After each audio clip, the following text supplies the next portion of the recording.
Almost forgot to unmute myself for the stream. We're good now. We picked up immediately following your breakdown with the jobs and speaking with Lady Ilsani as she offered to answer any questions you could have about the jobs. Questions, in fact, were asked about the jobs, and...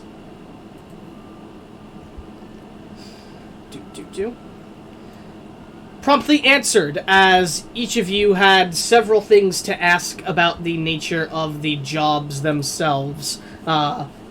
Question upon question that I don't recall, and you picked your jobs anyway, so I don't feel the need to go into too in-depth detail about the specifics of each of the questions you asked. Nonetheless, with the questions being asked,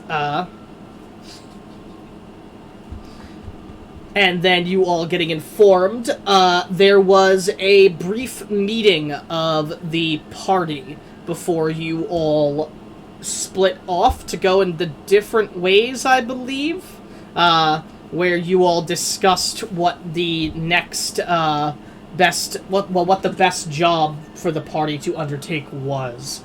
There were some strong opinions had, including Josie and Silas's refusal of the job that went toward Zilia, with Josie, in fact, taking a hard, if you're going there, you're going without me stance. As then you all split off to go do some things in your separate ways for your last real time in the city before Satanta returned the next day.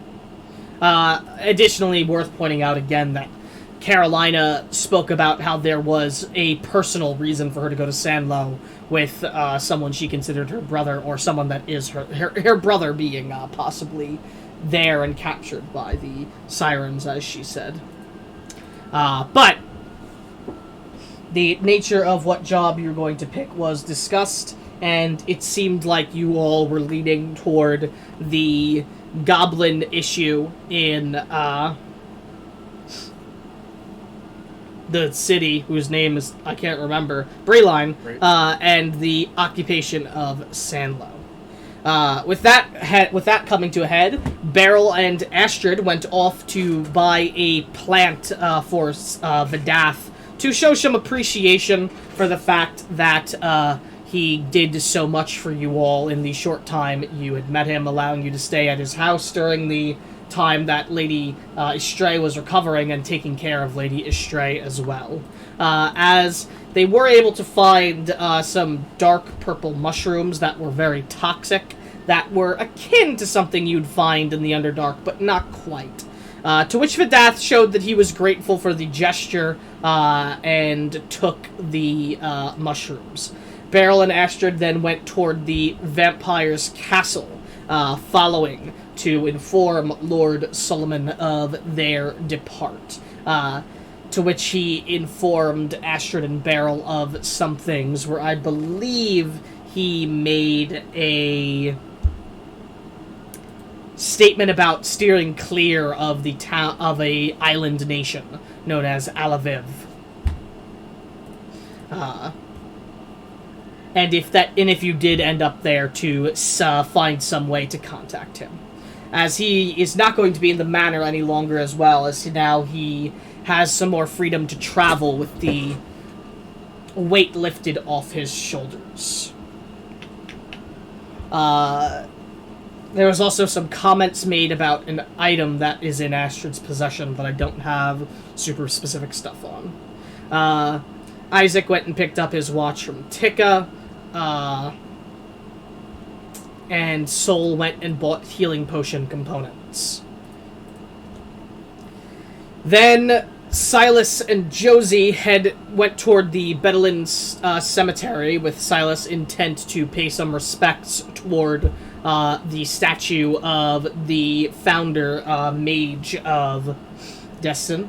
When they arrived there, they met with what looked to be knights, armored guards outside of the gates of the cemetery, who stopped them and questioned their motives for entering. Upon learning their identity, was a lot more amenable to their cause and allowed Silas and Josie to enter if Silas would give a briefing to their captain, Captain Coalforge, after he had paid his respects. And he did so. As you entered into the cemetery, laid the flowers that you wanted to lay down, and then spoke with Captain Coalforge, a dwarven man, as he was given a brief of what had happened completely thoroughly as Silas could recall to the best of his ability, and he thanked Silas for the recount of the experience, informing him that it would be given to Knight Gower, one of the Knights of Camelon, and that he would include the name of Silas and Josie, or maybe just Silas. It was probably Silas and Josie. Regardless, he'd include your name in the report, saying that you were willing to exchange this information and were helpful, and of course reporting on the fact that all of you were part in helping defend against the town. As Silas and Josie then departed, having a conversation along the way back toward the town, then you all met back up at the manor, where Isaac gave Astrid and Josie the regards from Tika. Sol was informed that her item is done. Sol went to go and make potions, to which Silas assisted. Josie did some gun stuff. And then everyone went to bed, the next morning being awoken by the headmaid Morana, and then being Morena, and then being led to Satanta at breakfast, as you all recounted... Well, Satanta recounted what had happened in his trip toward the crypt, where he had pointed out that he had encountered your friend Kieran, who unfortunately got away, conjuring a horrid creature from beyond to cover his escape that Satanta and Konda were both unable to recall specific details of without causing themselves pain. Something that you all recognized from when you encountered a similar such creature.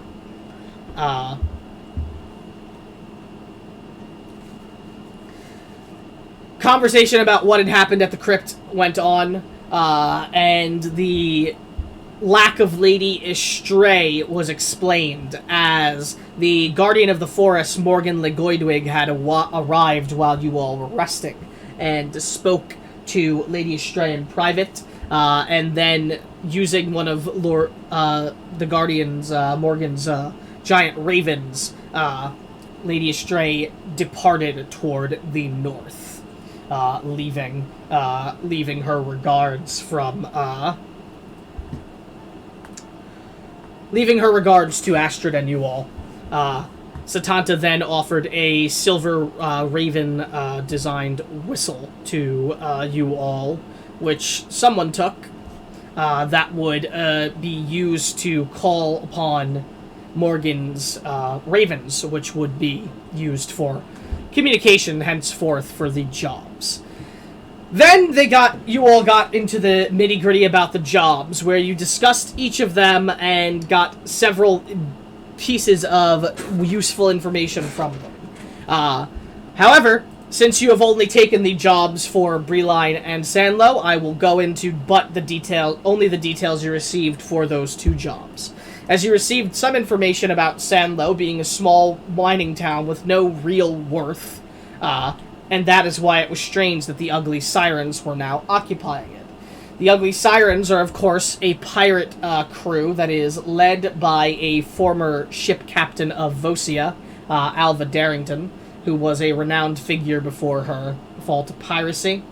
And the Ugly Sirens have not, in the past, proven to be a fatal pirate group to encounter. In fact, they mostly target people and only take money and goods, not even stripping them completely clean, and have only had serious injury like a few times and never anybody dead from any encounters with them.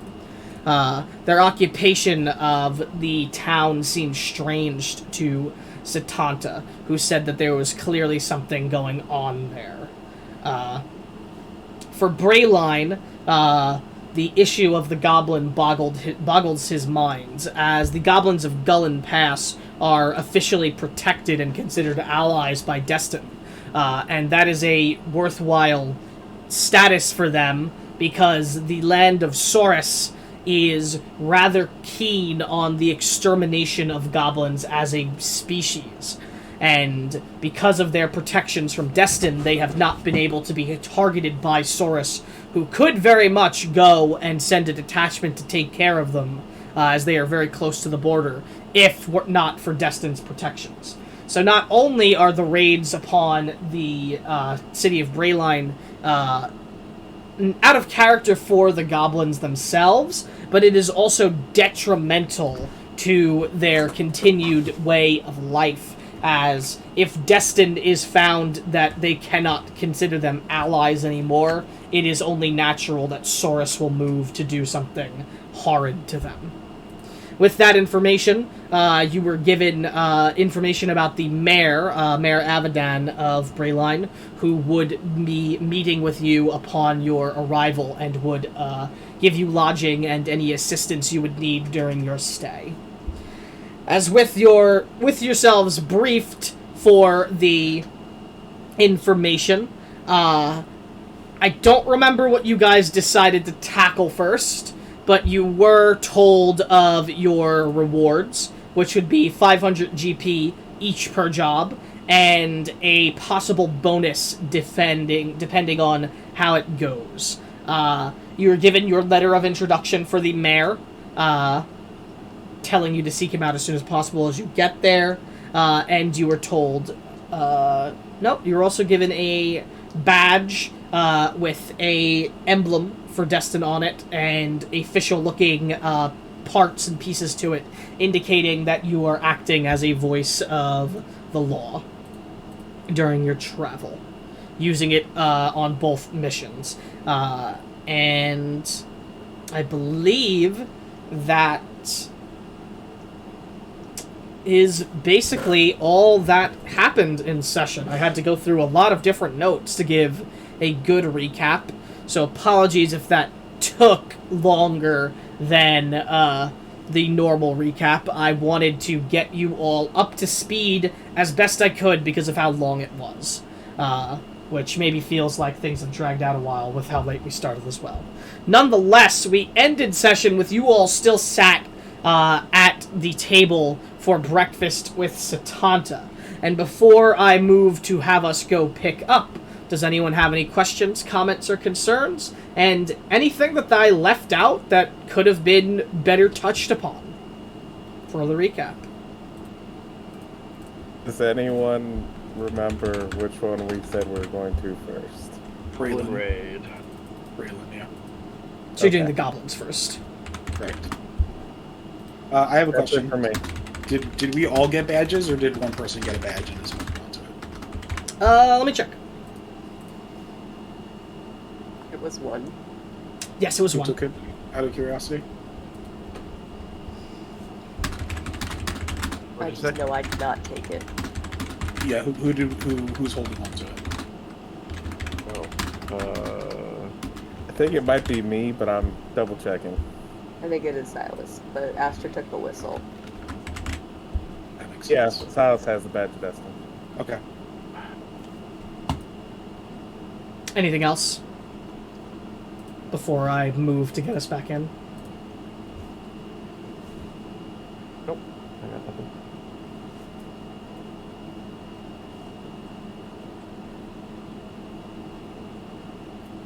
Okay. Alrighty, so we will go back into it then, as we will pick up somewhere. As I will ask first, do any of you have anything you wish to discuss further with Satanta or Kanda at the table before moving to make your final preparations and then leave in Wolford.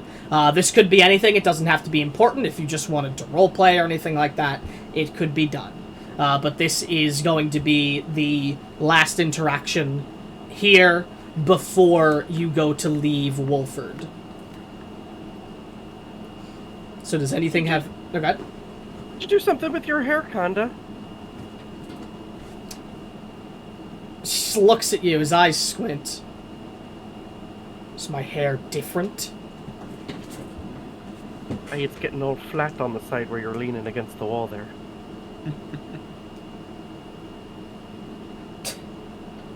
Just moves a bit. It adjusts. That is all I had. Satanta grins a bit at that.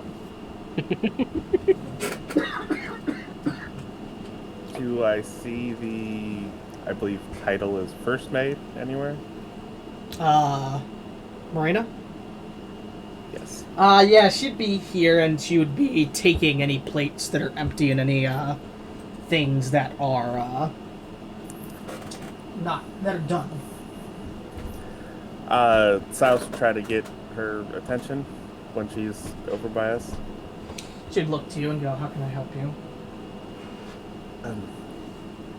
And Silas will, like, reach over, like, kind of hook his sister. Could my sister and I speak with you in private briefly? I suppose.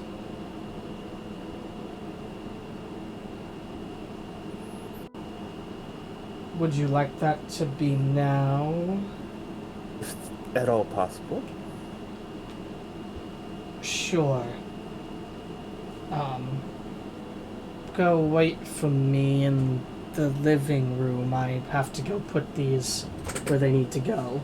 Referring to the, dirty, Tupperware she has, whatever it is. Fancy Tupperware. Wow. Okay. Susie, Josie doesn't fight me. I'm gonna walk with her to the living room. Josie, are you going with Silas to the living room? Yeah, we'll go to the living room. Okay. As the two of you would arrive in the living room, are there anything you two need to discuss before she comes and arrives?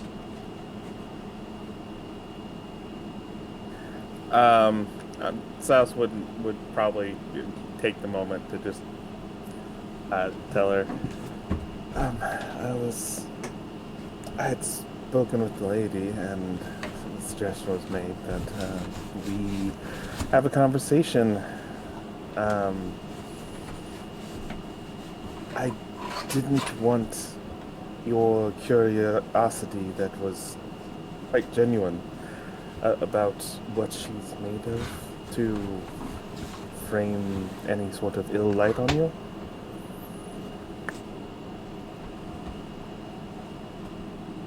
Oh, yeah, I mean, I probably shouldn't have asked. I think I did just get swept up in a moment, but that's kind. As well, the lady didn't think that she was upset, as she hasn't looked at us differently or treated us differently since then. However, I would prefer to just safeguard your reputation here.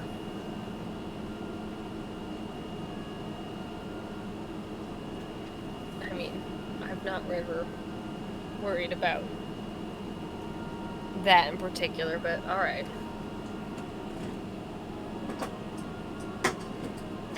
You might not, but I don't want anyone to have an impression that you are less than the wonderful person that you are, dear sister.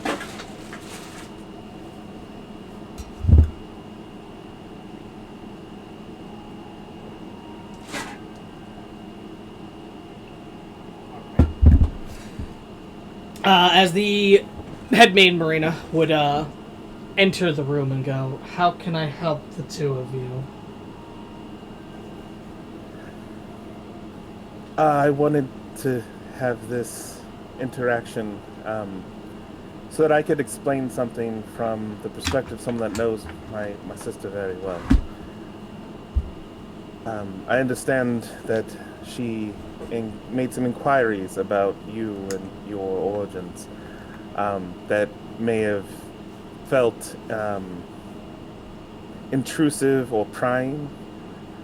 I merely wanted to give my assurances that as someone that, with her long gun that she was able to craft from mere scraps, her ingenuity and her curiosity are intrinsic to her genius with these sorts of things, and I didn't want it to be considered that she was just simply a inconsiderate, prying individual, as if anyone's going to have that blame, that would be me.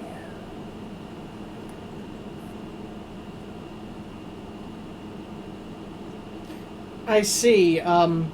If you are here to apologize for things asked, you need not apologize, Lady Josie and Lord Silas. I forgive any perceived, offensive questions, as she would give a bow.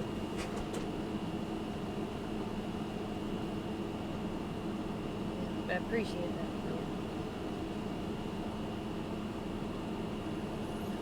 that. Excellent. I don't mean to take any more of your time. You do important work here. I merely wanted to have this interaction. I thank you. Of course. Thank you for taking the time to apologize, then.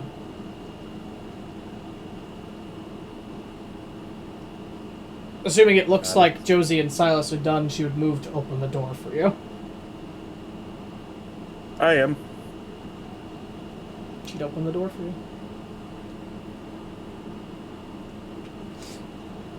And is that the interaction fully done for the two of you?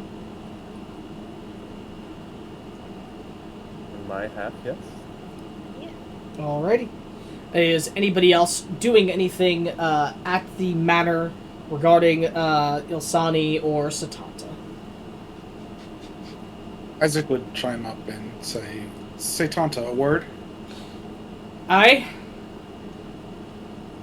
was informed that the serial killer was executed. That he was?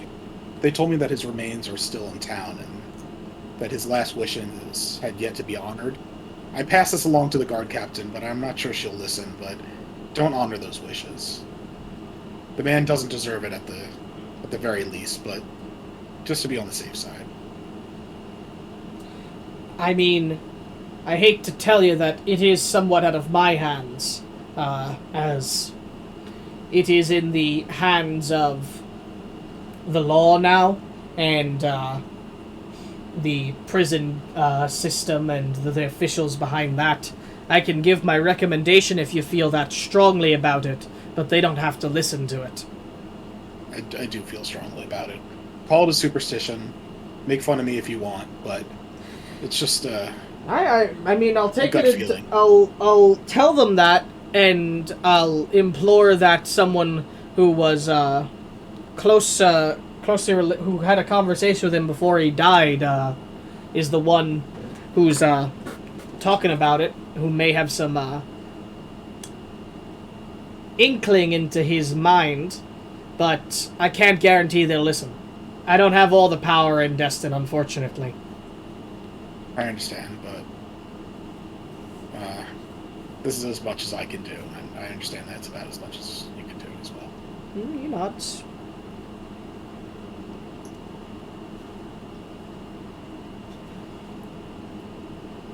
Anyone else?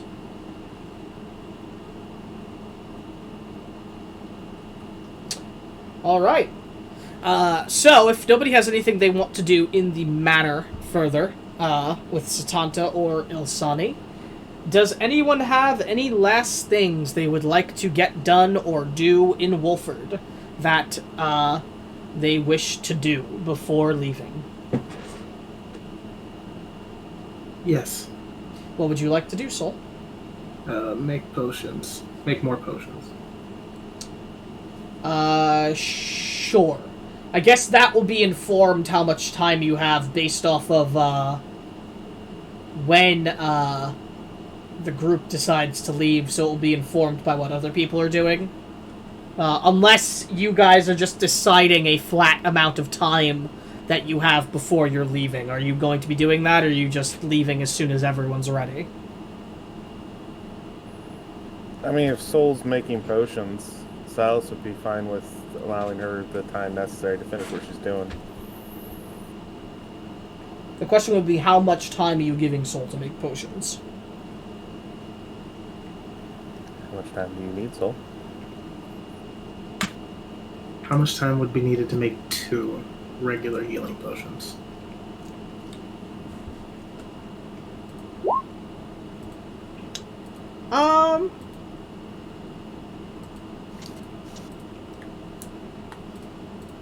Minimum, about an hour and a half.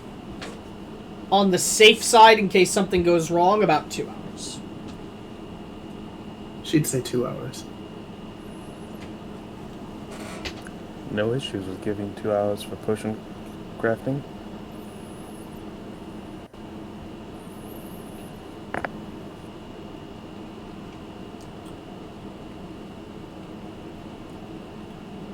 Okay. And a lot of that time is allowing the ingredients to actually set and mix and such. Which does need to be in a stable and unmoving environment, or else it could mess something up. Okay, so Soul is doing that. You can roll me your alchemy kit. Do the first one once first, before the second one. Gonna cast guidance on herself. You successfully create one, but there is no other additional changes to it. And then you can roll the second one. It takes less time than you were expected, and the potion is of a higher quality make. So there is an additional +2 to the healing die rolled for this one. So it is a basic potion, and then... So it's 2d4 +2 plus an additional 2, so 2d4 +4. As you make a higher quality crafted potion. And it takes only an hour and a half. So, anyone else having anything they need to do in Wolford before going?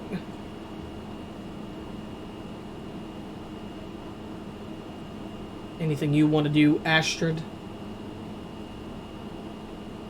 Oh, I did all this stuff already. Beryl? No, I'm good. Isaac? I think I did this already, but remind me. Did I look for armor and like we found that like we couldn't. Yeah. There wasn't anybody selling like good armor or anything. There wasn't anybody selling anything that you would be able to get cheaply, and that's why you got the protection item. That's enchanted. Right. You're right. All right. I think I'm good. Josie? Nope, I got nothing. Silas?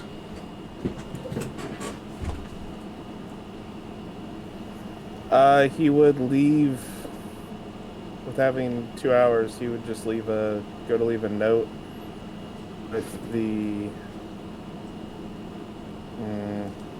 There's probably not necessarily a.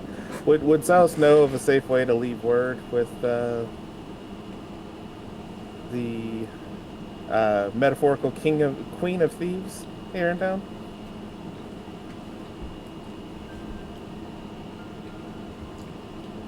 I mean, you could try speaking to the bartender. I don't know if you know of a safe way of doing it, aside from just speaking with one of the people involved with her. The King's Coin? Okay. Yeah. He would do that. He would speak with her. What are you looking to get the, Just leaving with those that might care here that I and Carolina, as well as our companions, will be heading to. Shit. Rayline. Brayline. Sorry. It's okay. I keep wanting to put a T in instead of an L.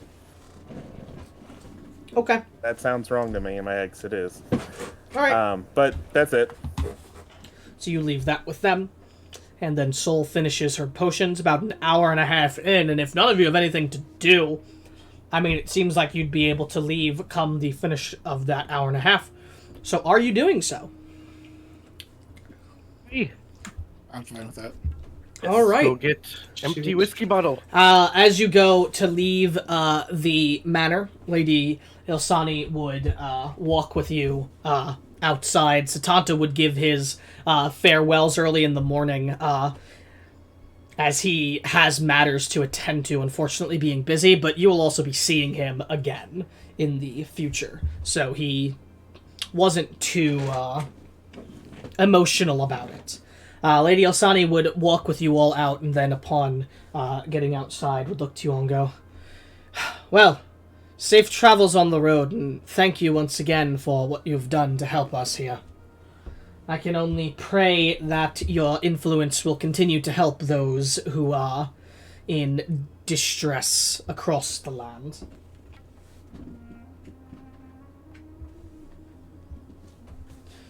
And you are all considered at least a friend to House Ilsani, so if that helps you in any sort of way, do not hesitate to get in touch to see what I can do. Your favor is appreciated, lady. You all have all you need for the road? Do we have enough food for the horse? We should probably pick some more up. Probably still have quite a bit left, actually. We had like a whole thing of hay in the back. You had horse feed, yeah. The question would be who has that in their inventory. I think Astrid was doing a lot of the horse stuff. Yes. Yeah, no, how much do you have, how much feed do you have? No. I'll take one feed. Did not consider wagon as inventory. I should probably give you guys a wagon for a handout. Wagon. So that you can have the, be able to, like, store things in it. So I'll do that now. Well, yeah, I can't wait to put sticker decals on it. And I suppose, I can,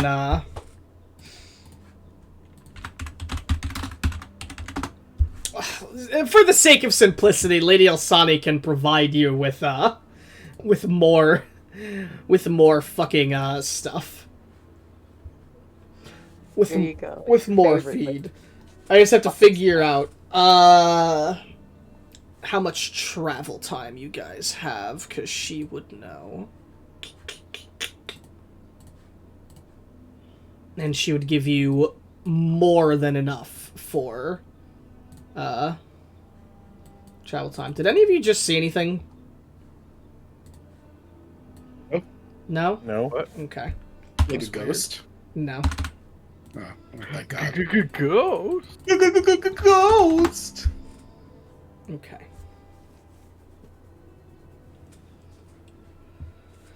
Alright, she would give you enough feed for about 21 days. So that's 21 days worth of horse feed. Alright? I don't know how much that is in, say, pounds or actual weight. So don't ask me. Because I'm afraid of math. And I'm trying to find... God, this is such a stupid thing I'm doing, trying to find art for the wagon for you guys, because this is really important to me for some reason. This works.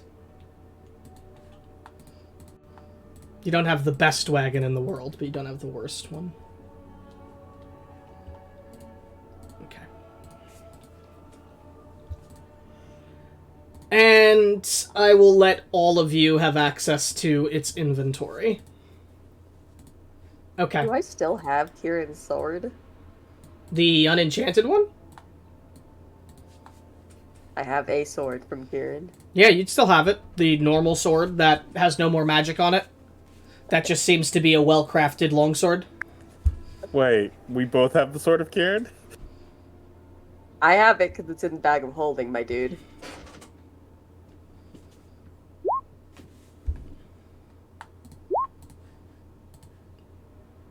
And I will delete it out of my inventory. 5e If you tools wanted putting to one use day it, you could definitely have it, but it was in the bag of holding for now. No. Sal doesn't want to use it. Thank you for that info, Zach. Yeah, it's also, it says 5 copper per day. But I'm sure you have your own stuff. What, for buying Yeah. Well, you're not getting it bought. Lady Osani is supplying it for you. Well, she's gotta buy it. Do you think I need to calculate Lady Osani's coffers? Lady Yes, I'm Osani's sure you have coffers? many spreadsheets. What are you talking about? Lady Osani has a lot of money. That's all I'm gonna say. Anyway, Move some things around. you have the wagon available for you now, so that you can take a gander at it. Okay. Nice. I'll probably make a character sheet for Whiskey as well one day. Wagon. And you guys can pick out a horse token you'd like for Whiskey to be after session, and I will make a character sheet for Whiskey. Gotta be rough looking. But Yeah, for sure. nonetheless, you are supplied with the Lady Asani goes and purchases feed for you and is going to meet you at the stables. So you all go to travel to the stables to see Whiskey again and then get your travel on. Yes. Okay. As you go to get Whiskey, you would successfully get your wagon and Whiskey from the stables, as Lady Osani would arrive with the... Lady Osani would arrive with the feed, and you would load it up, and you have travel ahead of you. Lady Osani would give you all a nod and a wave goodbye as she goes to walk off toward the... back to her manor. It appears Souls is distributing healing potions. Is that correct, Soul? Yep. Oh, thank you. Then you all receive healing potions from Soul.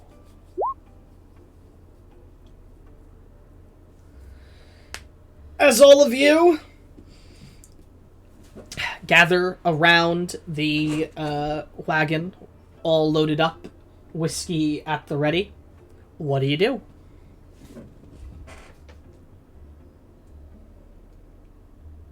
Travel.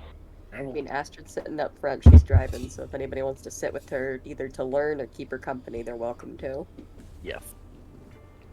I think I got a couple of days of practice in, but I need to keep working on that. By this point, Astrid, I will not make you roll anymore. You are plenty acclaimed with Whiskey, and if something happens, there would be a roll, but you will be able to do better with it. Alrighty. And Beryl, you're traveling at the front with her to try and learn. Yeah. Okay. Okay.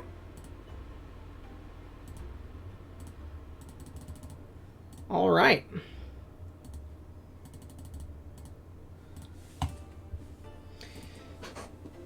Give me a wisdom check, then. Say animal handling if you have it trained. To see how well you're learning. But yeah, it's all the same. So. Alright, you feel like you're getting the hang of what you need to do if you were the one leading the carriage. Wow. Cool. And you all begin your travel as you head toward Brayline, correct? Yeah. Alright. Any of you doing anything during your travel? Silas is very clearly writing a note and then putting it in the shared bag between Josie and him in the attempt to get her to read the note. Josie, will you read the note? Yeah, she'll read it. What does All it right. say? I can just say it out loud then, I guess. Apparently, we need to be careful who knows where we are from and where you made your first gun from. They may come for us. The corporation may come for us from home if that's found out. Oh my god, the the look of both like frustration and also like a little bit of "I told you so" on Josie's face after reading that. Like she won't say anything out loud, but you can tell. Yeah. She's worried but also slightly vindicated.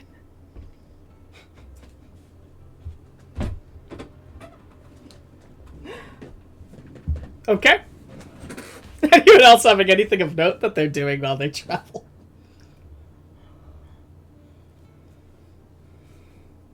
I'll take that as a no. And for the first few days of travel, you all begin to move rather smoothly, getting a good momentum and traveling quickly across the road. Your destination is about a week, maybe a bit more away from you. What pace would you be traveling at? Are you going at a slow, fast, or normal pace? Astrid. Yeah, Astrid. I think we're starting off normal. Okay. I'd say that's fair. So you would be traveling at a normal pace then?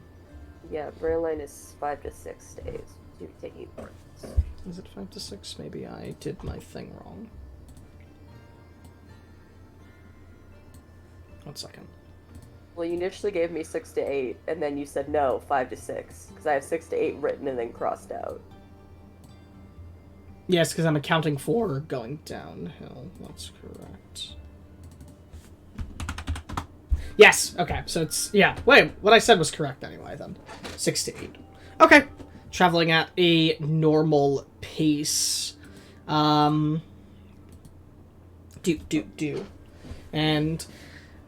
2 days of travel pass by uneventfully for you all as you make your way going downhill, first through the thickened forest around Wolford. Traveling on the road, night times are not exactly the quietest and most peaceful time around these parts, as the noise of the forest would be very, very loud come your sleep, but it would not disturb any of you at any point, and you would have some encounters with wildlife of the area and a couple close calls involving sneetreebers that are moving a bit closer toward the town than you would expect, as they are rather close when you first start your travel. But after the first day of travel passes and you start to move toward the second, near the end of the day, you don't encounter any similar complications, and you all pack it in and rest for the night once more. And as you move to your 3rd days of travel, so I'm going to change... I have to rapidly change the date really quick so that I remember this. So this would be the 26th of Serial now. 3rd day, okay? Why did I put 16th? What am I, stupid? And if I've gone too fast and some of you had things you wanted to do on some of these days, you can let me know. But I'm just trying to keep travel moving at a steady pace. But as you come on to the 3rd day, I would like a D12 plus 4 from Isaac.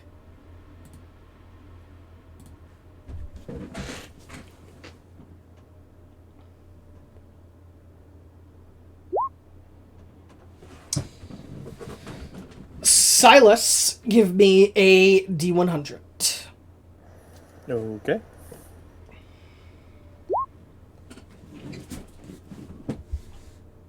All right. Oh, this song's perfect, actually. Oh. As you travel,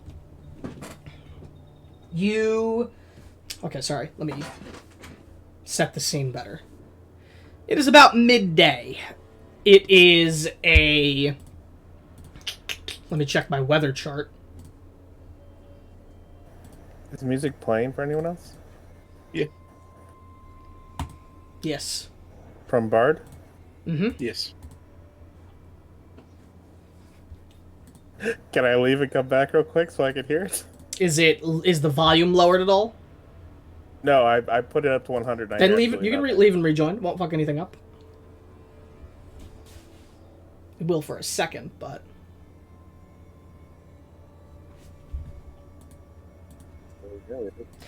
Alright, as I was saying, it is midday. It is a clear day, but it is cold.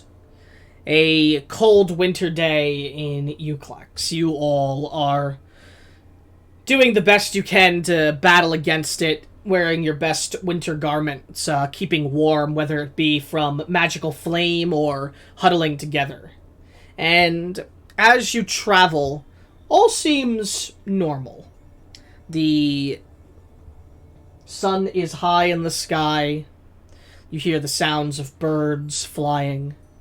And then you pass a threshold of sorts as you travel through the road, it feels like.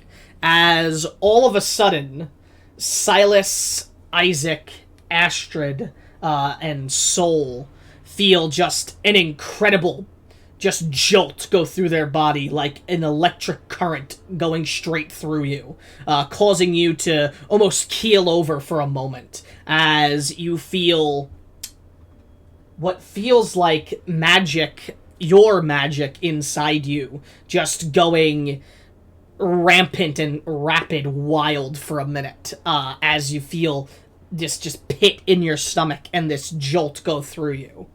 Josie, being somewhat magically inclined, you also feel something as well. You feel a bit lightheaded as you cross the threshold, and Beryl, you in fact don't feel any different as you cross the threshold, but perhaps not for the reason you think. As the magic in some of your bodies feels like it's going wild, like it's haywire going.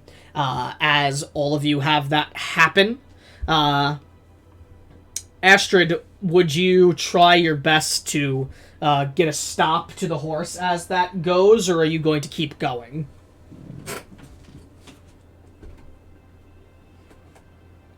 As you feel this jolt almost keel you over. How viscerally does everybody around me? That would be up to each of you. I wouldn't say I'm forcing any of you to scream out, but if any of you scream out, but if any of you would scream out, you can. But I wouldn't say force any of you to just do it. Beryl has no reaction next to you. But you would see this happen to Astrid, Beryl. Go ahead, sorry. Oh, all right. The only word that comes out of Silas would probably be, what? Isaac would probably retch. So you'd hear Isaac retch. Soul, would you react in any way? She would slump over for a moment. Okay. Josie, are you reacting in any way? I mean, Josie sort of like puts a hand to her head to sort of like steady herself, but it's less extreme. Okay. I'm gonna have Whiskey pick up the pace.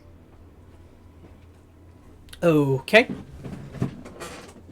I need you to roll me an animal handling. Very quickly. Whiskey does not seem to move for a moment, but you know, as his feet remained firmly planted on the ground as he seems a bit startled.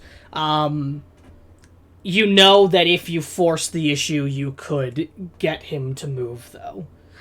Would you be forcing the issue? I only ask because I don't know if Whiskey being visibly startled and scared changes anything that you want to do. No, yeah, I want him to go. Okay, he starts to move then.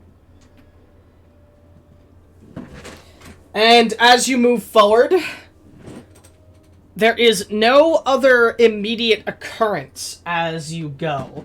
But Astrid, you begin to see something, Beryl as well. And Beryl, like I said, you would have seen that happen to Astrid, so you can react if you would like. In fact, I would give each of you a moment to react and say anything you want and roleplay very quickly, so go ahead if you want. Is everything alright? No, not sure what's wrong exactly, but keep your eyes open for me, please. Hey, that's what I've been doing. I'll keep my eyes out for anything suspicious. Sure. Those of you in the back, are you doing anything? Go ahead. I'm gonna try to cast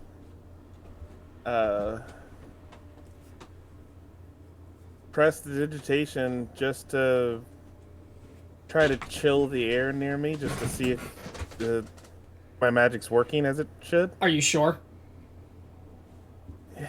Yeah, he wants to know if his magic's working. Okay. Roll me a D100.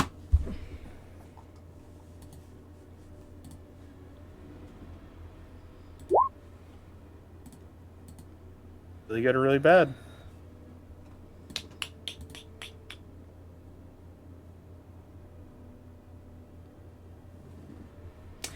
All right. As you cast the magic, this is a fucking interesting one. What the fuck? Okay. Wow. Didn't expect that. Holy shit, sorry, I just am a bit taken aback because I didn't expect this to be the thing that occurs with wow. Okay. As you all continue forward, Silas, you go to cast Prestidigitation to chill the air before you. And at first your magic comes out normally, but then you feel your arm in an intense pain, and the magic surges out from you, and you start to see it visibly. As you all see visible arcane essence shoot out of Silas's hand, and then the essence in air twists, and then begins to jolt and break and start to, like, shoot out in different triangular shapes in different directions as all of the colors of different sorts of magics begin to flow through it wildly, as if a confluence of all different types of magic, until there is just a small burst in the area, and then a creature appears and just lands in the back of the wagon with you all. One moment.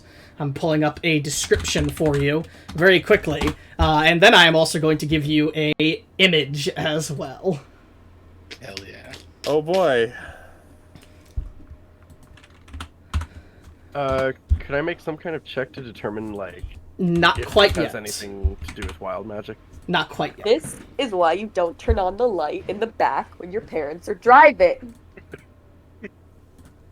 I will give you a moment in a second. As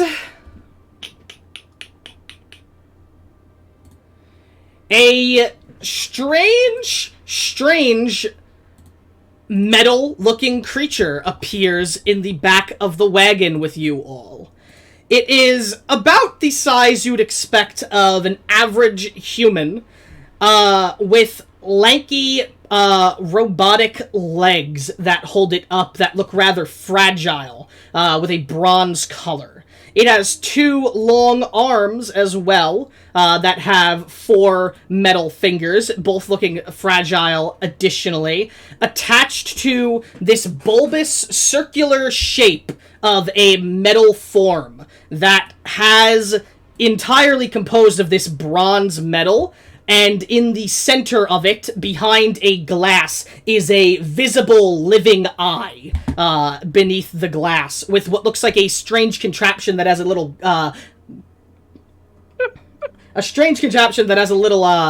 eyeglass coming off the sides of it.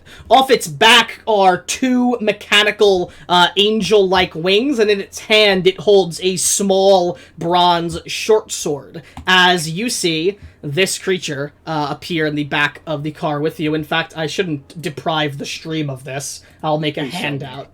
Silas, what?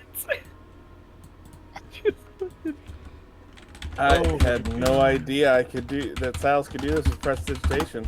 That's your baby now. Sorry for the delay. I will show it to you all now. Yeah. What? Yeah. As this appears in the back of the wagon with you, as your magic goes off, as it just appears in front of the all of you in the back. Can I say I haven't played this game for very long, but I've played it long enough. I've yet to play a game where this thing comes in at all, ever. I've never seen it in any single campaign. I think Does Silas have the faintest what this thing is? I think I'd like to take 5 minutes real quick because I didn't expect that to happen, and I actually need a minute Oh, because that came out of fucking left field. It's totally fair.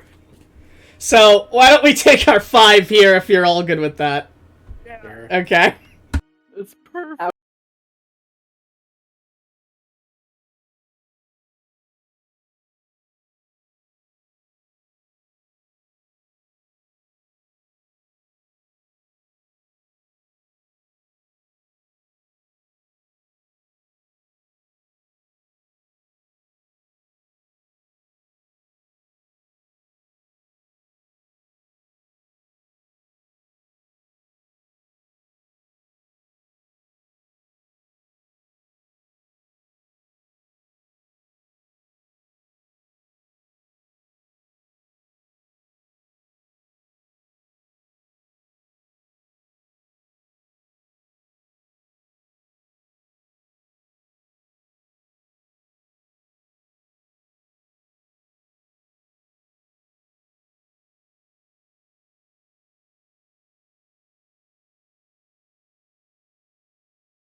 Anyway,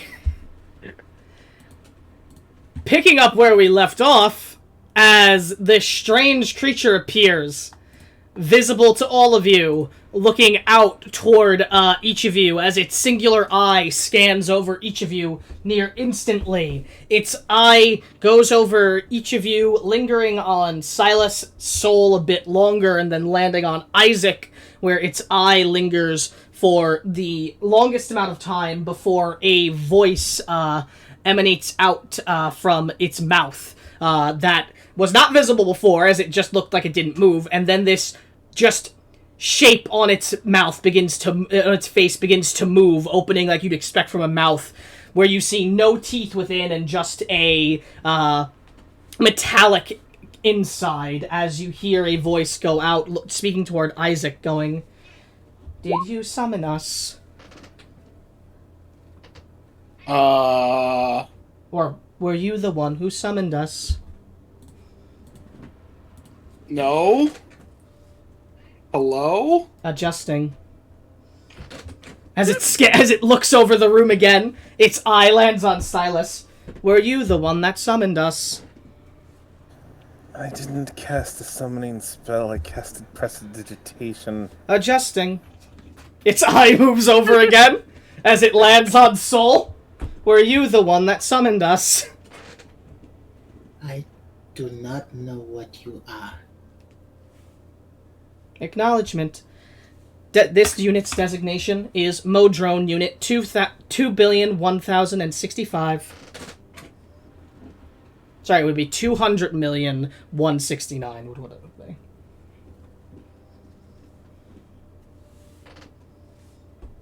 "Were you the one that summoned us?"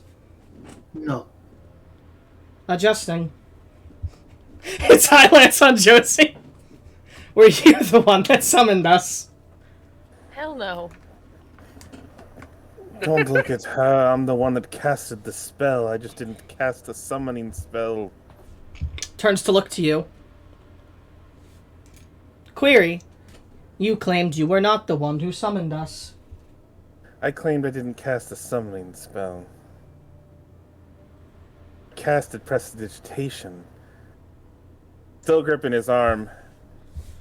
Something went wrong with the magic, and you appeared. Scanning. As its eye starts to dart about, and you see it start to glow in arcane blue. Query. Are you the one who called us with your magic? Yes or no?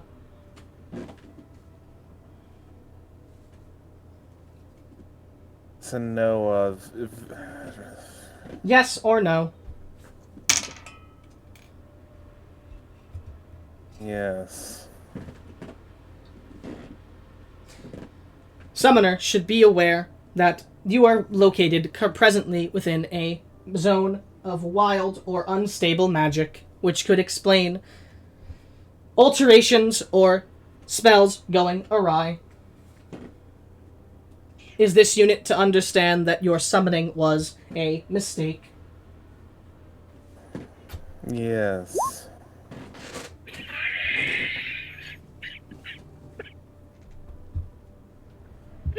Considering, as it starts to think, as its eye is moving about, it rolls back into its head, completely gone, as you just see the white there.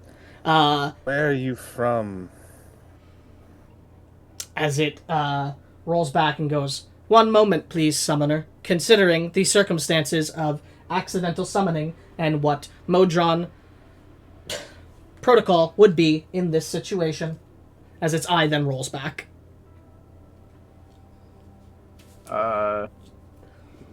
As you two in the front would be hearing this. Yeah, can I look back and I mean this just reeks of wild magic. I mean, he said what he said aloud too. Yeah. Real quick, Astra, you stopping after that happens? No, and if anything, Astra's going to try to get Whiskey to go a little faster. If we are in a pocket, we can get out of the pocket. Okay. As you are moving, you are seeing something as you begin to move. As you see, there is a clearing with the trees. Less of a clearing, actually, and more a visible area you can see beyond the trees, because the trees all around this are dead and stripped of leaves. As you begin to approach what looks like a area that is alit with almost arcane essence around it, and you see sitting at the center of this area you are approaching but not arrived at yet, what looks like a obelisk, like the Mistran obelisk you had encountered before, and all around it there are sparks of what look like arcane jolts of lightning coming off the ground. There are bits of tree and bark floating in the air, and rock as well rising up rapidly and moving at different paces. As you are approaching that, Beryl, you'd look back and see this thing. Are any of you doing anything while it's considering?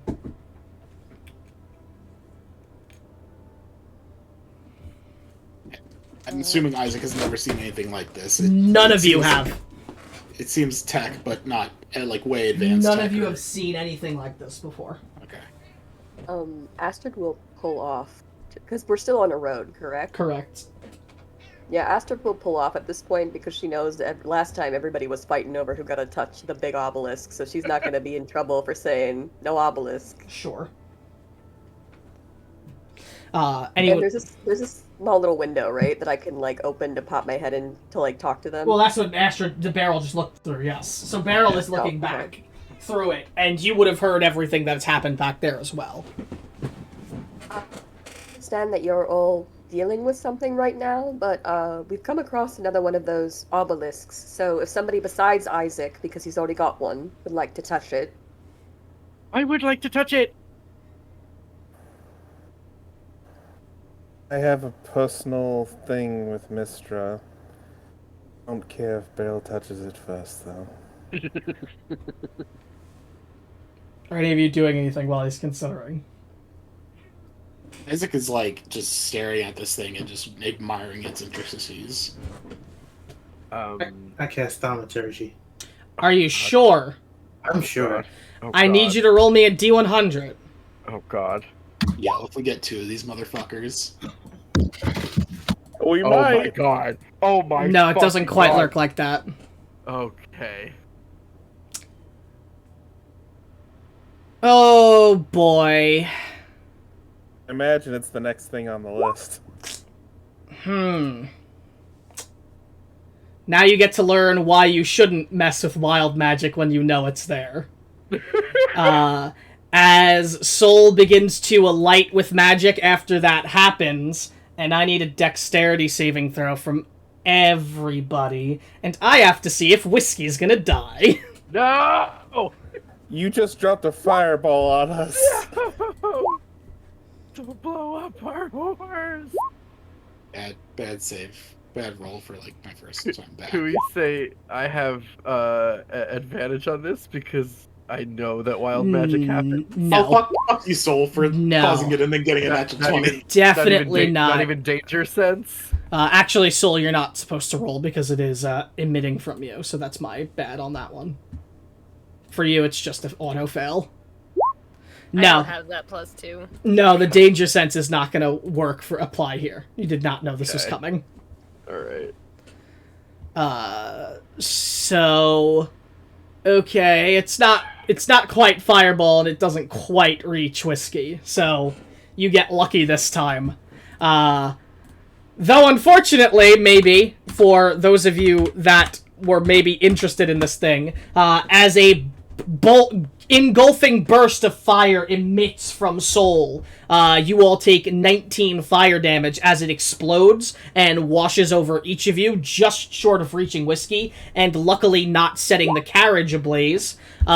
Unfortunately, however, the strange creature that just appeared is also engulfed in the flame, and after the fire subsides, there is but a pile of ash and a bronze short sword upon the floor. Did I save or fail? You saved. How much Okay, damage so did you say? half of 19? Yes. 19. Did I save or fail at 15? You failed. Okay. So the creature is now dead. Well, there's a pile of ash and a bronze short sword upon the floor. Silas is going to stand up if he can. Can he stand up completely inside the carriage? No. You can stand up completely, yeah. Stand up. Just glare at Soul. You already saw what happened when I casted a spell, and you thought to play with the same magic after our friend here already explained that the magic was unstable in this area. Simple, stupid, or dumb. Excuse me? Which of the three is it? Curiosity? You can call it. All three. Alright. Next time, don't. Is whiskey alright? Calling up ahead. Is he freaked out, Jake? It wasn't a loud explosion. It was just an engulfing of flame, so he wouldn't have actually heard it. And it quickly faded after, so he's fine. He's okay, but in the future, please remember he's been on fire in the past.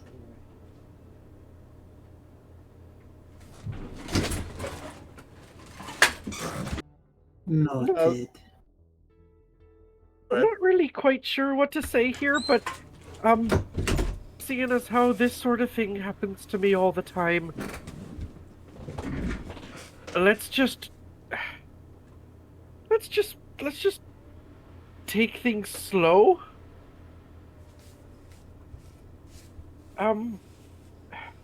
Right. How about, for now, we just do a blanket statement, no magic till we figure things out?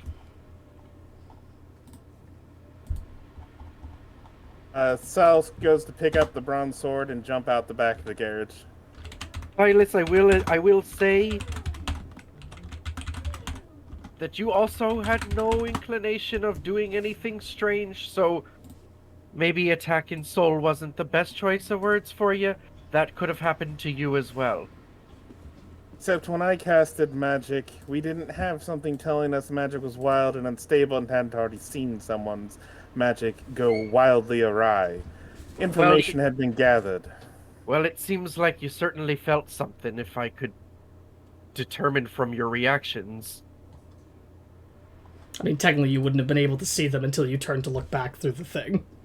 Well, I saw Astrid react, and I... Okay. Heard retching from him. Sure. Yeah. Sure.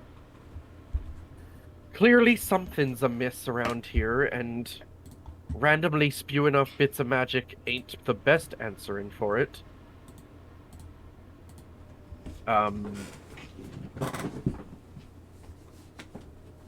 Silas walking around the carriage to look at the We've the pulled off. obelisk. Did we pull off near the obelisk, or are we still a ways away? That depends. Do you continue down the road? Did you continue down the road to get as close as you could, Astrid, or would you have pulled off as soon as you saw it?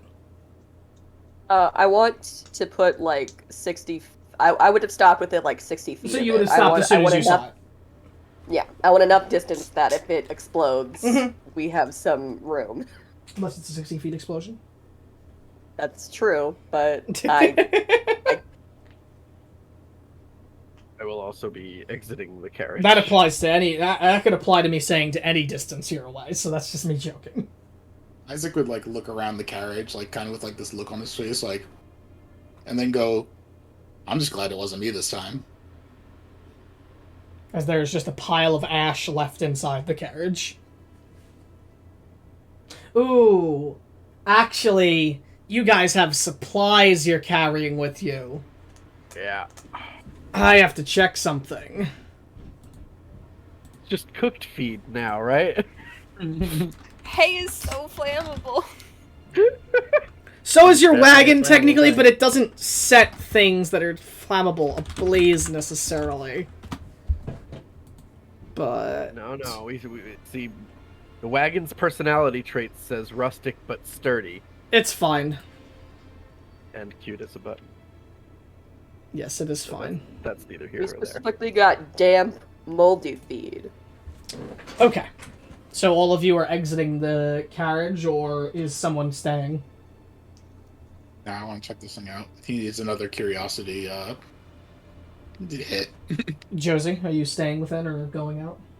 Oh no, she'll stay in the wagon. Okay. Have the ash keep you company. She'll poke through it a little bit. It's ashy. There's no like fun rocks left behind. Little shoes. He- Roll me a No. d20. Okay.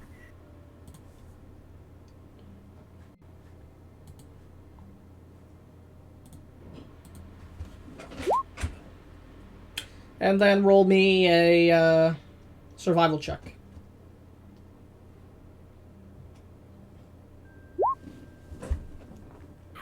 Survival check. It did not survive. You find what looks like a slightly shimmering bronze-colored jewel after everyone walks out. Within the dust. She's That is going it, to put though. it in her pocket. Okay. I was just gonna stay in the driver's seat, and as the people who are going to see the obelisk are going to see the obelisk, she says, "If we can't do magic, our plan right now is run like hell if anything goes wrong. So I need you to run like hell back into the carriage so I can drive us away. Got it?" Gypsy just sort of like pipes up from the back, like, "Gun's not magic." I understand. Jake, the monolith, does it appear to have lightning coming from it or striking near it? So, as you all exit and look out toward the obelisk, you see, in this, what looks to be about, 60-foot area around this obelisk, dead trees, strewn about very, loosely. It looks about that there were more trees that were once there that are now gone. These trees are stripped of all leaves and life, and are now charred in a black sort of way, with a black charring to them as they remain tall. The ground itself is saturated with a purplish arcane glow, and there is what looks like branches, pieces of bark, full tree trunks flying and dropping through the air. Boulders, rocks, and other loose and not so loose objects that are being lifted aloft by what looks like just surges of this arcane electricity that shoots through the ground, darting through the area. In the center there stands the obelisk, standing taller than the one you last saw, made of a clean stone that emanates a slight purple glow, with carvings into the side of it that you cannot discern from this distance, and it does not appear to be emanating any sort of magic.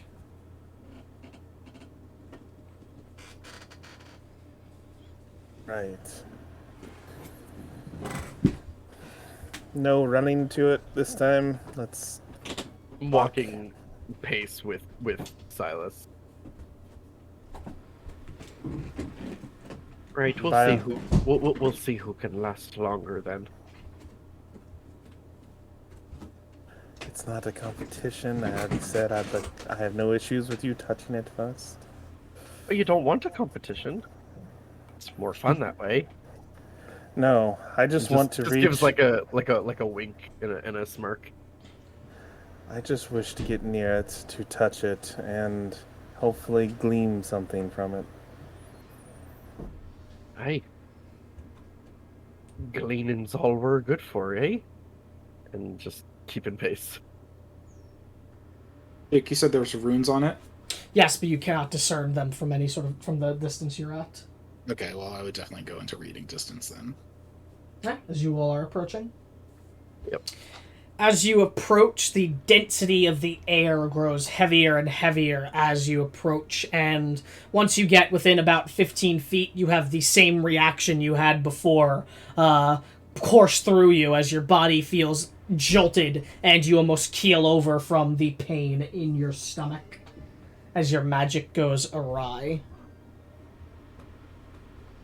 Once you get within about 15 feet of the location itself without actually reaching the location yet. Does it feel like what? Does it feel like we walked through another barrier, or does it feel like it pulsed out towards us? It just feels as though something that happened. You don't really you can't really discern why, but it might be proximity is all you could tell. Right. Can I read the runes from 15 feet? No. Blocked by trees for the most part still. You have to pull up to... Because you are 60 feet from it. The area is 60 feet in total, with it being in the center. So you're at least going to have to be at the front of the area before you're doing anything of importance. Understood. So from the wagon itself is like 90 feet to the obelisk. To the obelisk itself, yes. Itself, yeah. Mm-hmm. I'm just walking closer and closer. This dog is driving me nuts. Alright.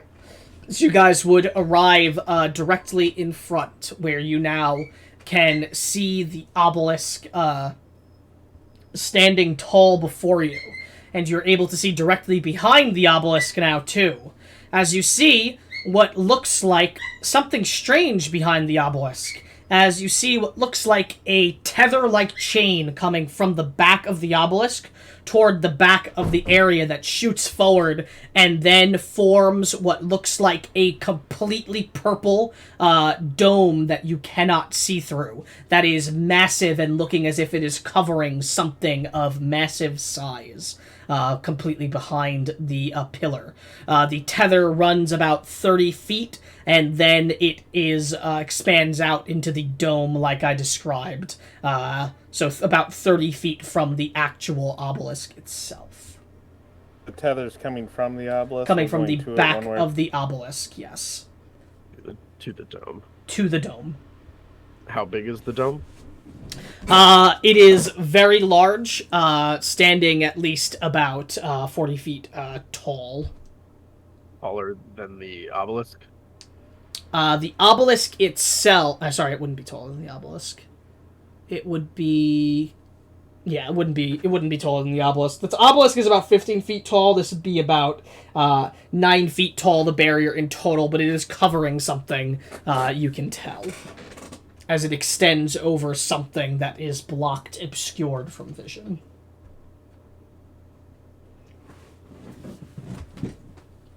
Something I want to try, but it'll wait till we're done with the obelisk touching or looking over at Isaac, reading.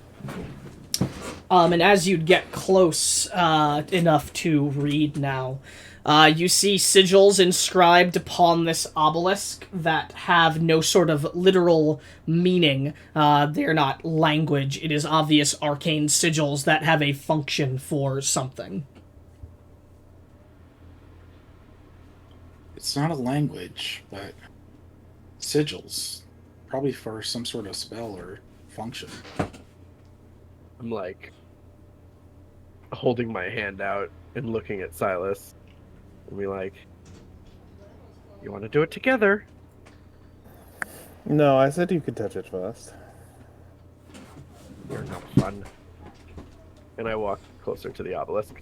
As you step foot upon the soaked ground, you feel a surge rush through you, and I need to roll something. Give me 1 second.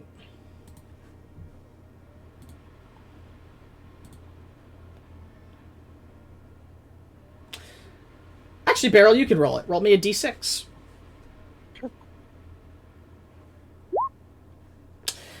As you step onto it, you feel something surge through you, and I need a dexterity saving throw.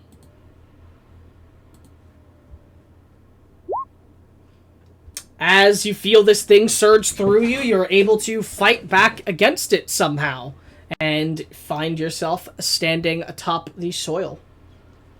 Or the ground, sorry. Okay. And then all I need from you going forward as you approach it is a D100. Okay. Alright. As you approach, some of the branches and stones fly out and sort of pelt you in the sides of the ribs and body and such, but they pelt very slowly. They just smack into you and then keep flying.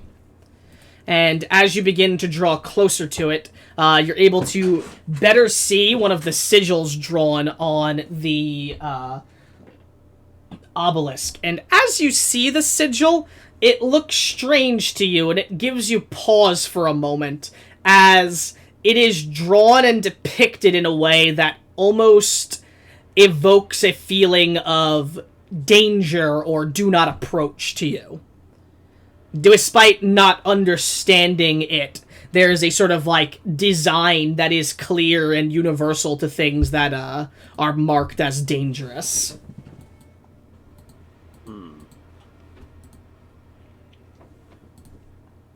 As you get that close. And anyone following Beryl would have to tell me that they are, and do the same thing that she just did, which is roll a d6 and then have to roll something.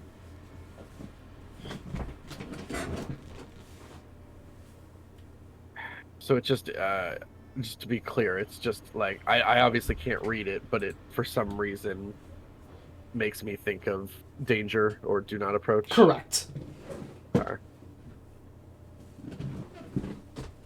I just call out, this marking's pretty strange here.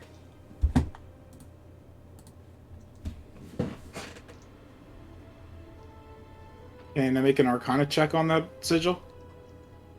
If I could see it. You can't fully see it like Beryl is. You'd have to get closer. Okay. Could I like describe it to him? I mean, you can describe it out loud, but it doesn't, like, ring anything to anybody aside from, again, it sounds like, it sounds designed in a way that is akin to danger, do not approach, thing like that. Beryl, I think you should come back. No, see, I knew you were the competitive type. I have no intentions of touching it any longer. You should certainly come back. I don't think any of us should.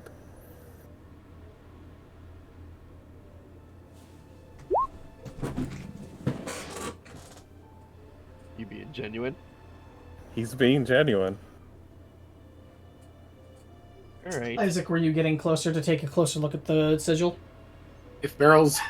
Oh, God. I gotta make a wisdom check.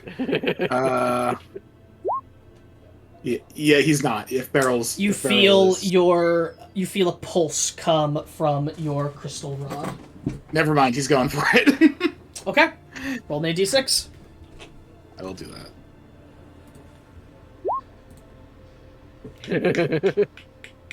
Alright. Roll me charisma saving throw. I will do that. Lucky that it was a good one for you. Alright. As you move across and approach, as you get to where Beryl is and you observe the same thing as you see the sigil. If I see Isaac running towards the obelisk. Isaac, are you running toward it or are you approaching? I'm approaching. Okay. So he's not running toward it. I'm not trying to beat you. He's approaching to where you are. I look at it at Isaac and I'm like... 1 second. Oh, sorry.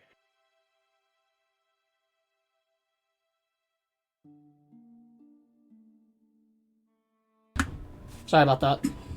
No worries. I see him approach. I go, hold on. You weren't part of the game. Isaac, no casting magic, no trying to touch your magical anything on the monolith. Isaac literally doesn't hear you. He's you be staring careful, at the Mr. sigil. Darrow. I'm a lot quicker than I look. Silas is pulling out his crossbow. Harold, don't let him touch anything. I will enable his ability to do so if necessary. What did you say, Soul? She asked him what he was doing. Possibly preventing Isaac from getting himself, Beryl, or any of us killed or worse. I'm just like squaring up against Isaac, like hand at the ready. If you're in front of him, he'll see you and acknowledge you and be like, Beryl, I just want to look at the sigil.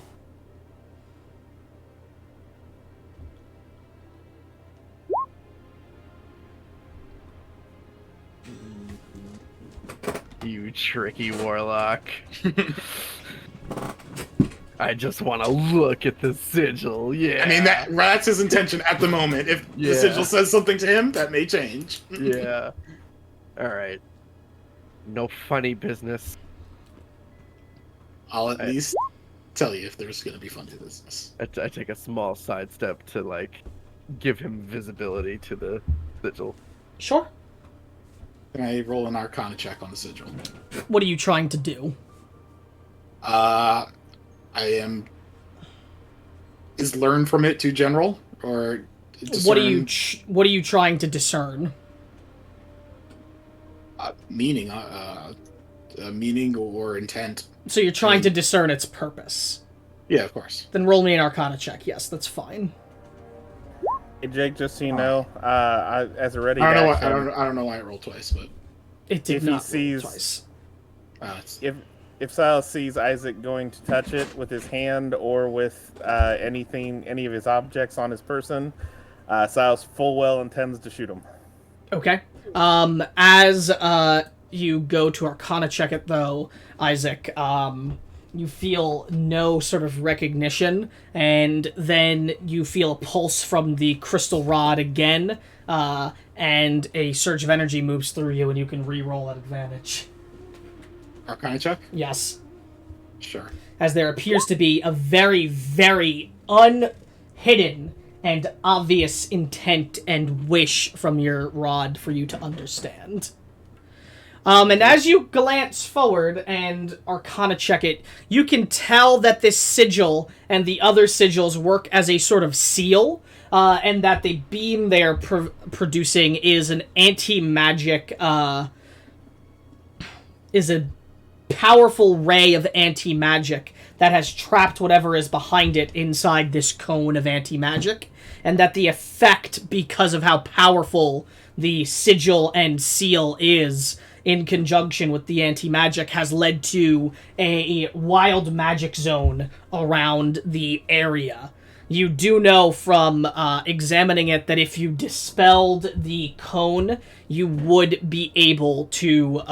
the anti-magic would fade in the area. No, sorry, not the anti-magic. Obviously, the anti-magic around the thing would fade, but the wild magic zone would also subside very slowly. And additionally, you can tell that this is a sort of code phrase will release spell. So if someone has the phrase and speaks it aloud, the sigils will break and the magic will subside. So I know that it can be dispelled, and that it'll release whatever is in that dome, and also get rid of the wild magic field. Correct? In the area, yes. In the area. Now, here's a question: is there any way to tell which crystal entity is talking to me? No. No? It doesn't. It doesn't matter. That was a stupid question. I'm gonna do it anyway. What are you doing? Would counterspell work on this? No. No. Again, you don't It has to be necessarily dispel magic. know if a dispel magic will work on it even. What you can tell is that there is a key word that if spoken aloud to the sigil would break and the magic would end. It is magic though, so maybe dispel magic would work. And you said the energy is purple, right? Yes, the energy that is surrounding the thing trapped in the cone is purple.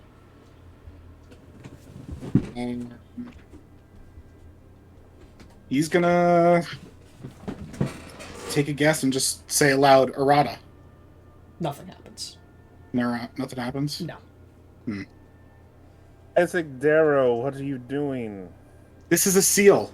There's, if we get rid of Leave it, sealed. no, you don't understand. If we get rid of it, it will get rid of the wild magic in the area. Why do you think something is sealed? I don't know, but I think it has some importance to me. I know that's vague. Importance to you or importance to your curiosity? No, this isn't curiosity. This is something more. This is maybe fate. Didn't take you for someone who believed in fate. I didn't until recently.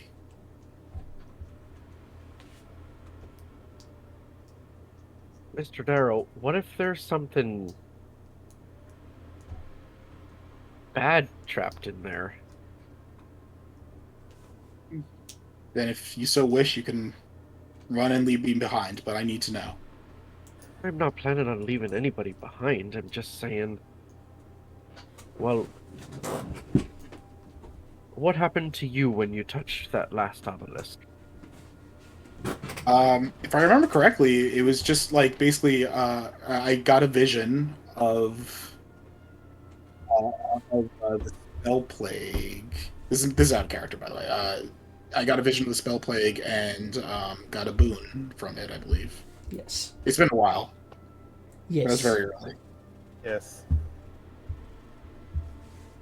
I saw something, Beryl. It was- showed you something.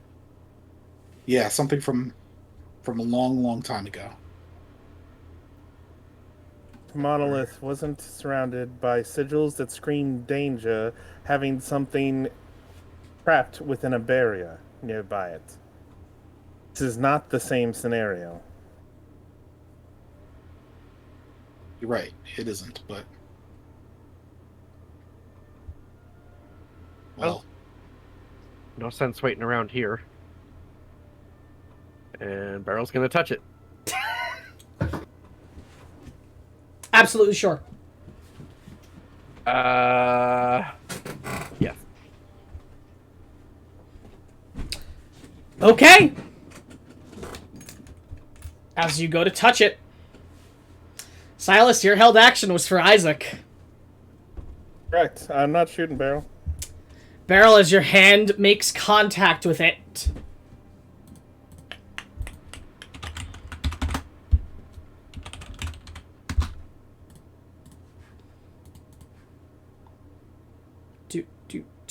do.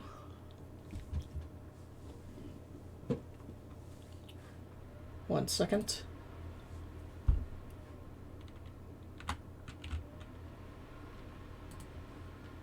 Trying to find my track.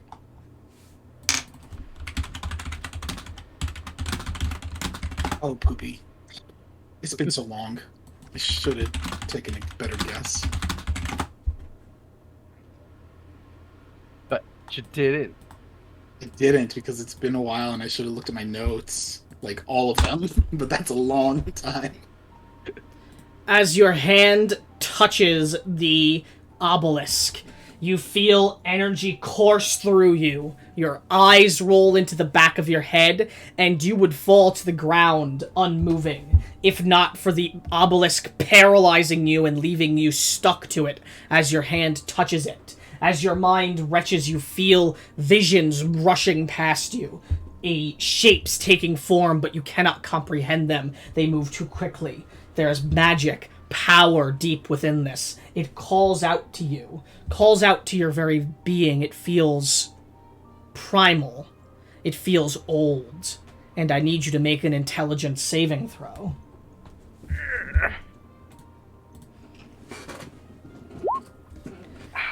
Beryl, visions rush past you, over and over and over. You hear words rush through your mind. Power.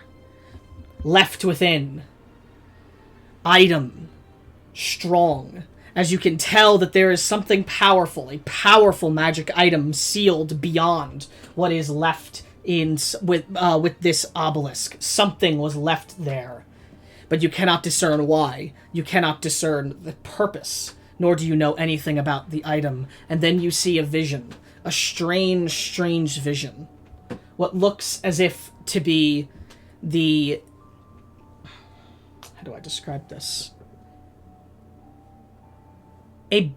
What looks to be a woman that is made and formed almost of the essence of stars and magic itself.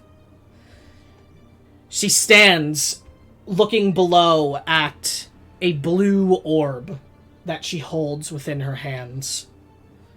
As she looks to it, her eyes begin to water, and 6 tears drop from her eyes. 1, 2, 3, 4, 5.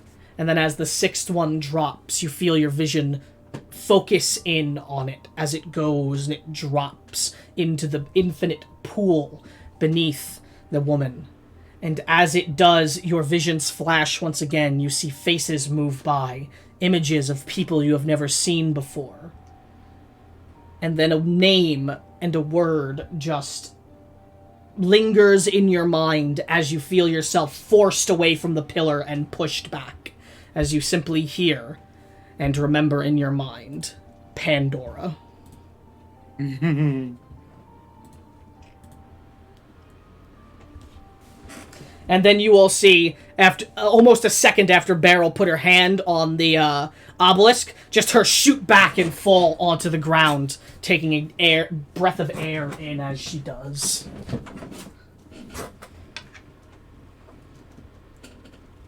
Woo! Well, that was a ride. You see something? I saw a bunch of something.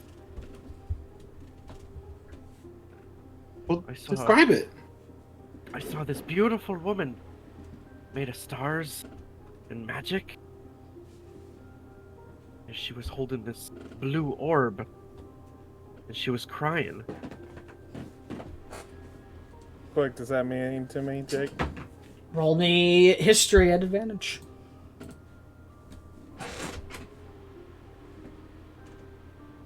Did any of that make sense to me whatsoever? No. I mean, I know I didn't say but it, I'm I'll just correct. But roll. I have to correct something now. It would not have been an orb. It would have been a piece of cloth like fabric that had stars and magic, arcane essence moving through it. That is what it would have looked like. My bad there. Was it? Okay. A weave, if you would.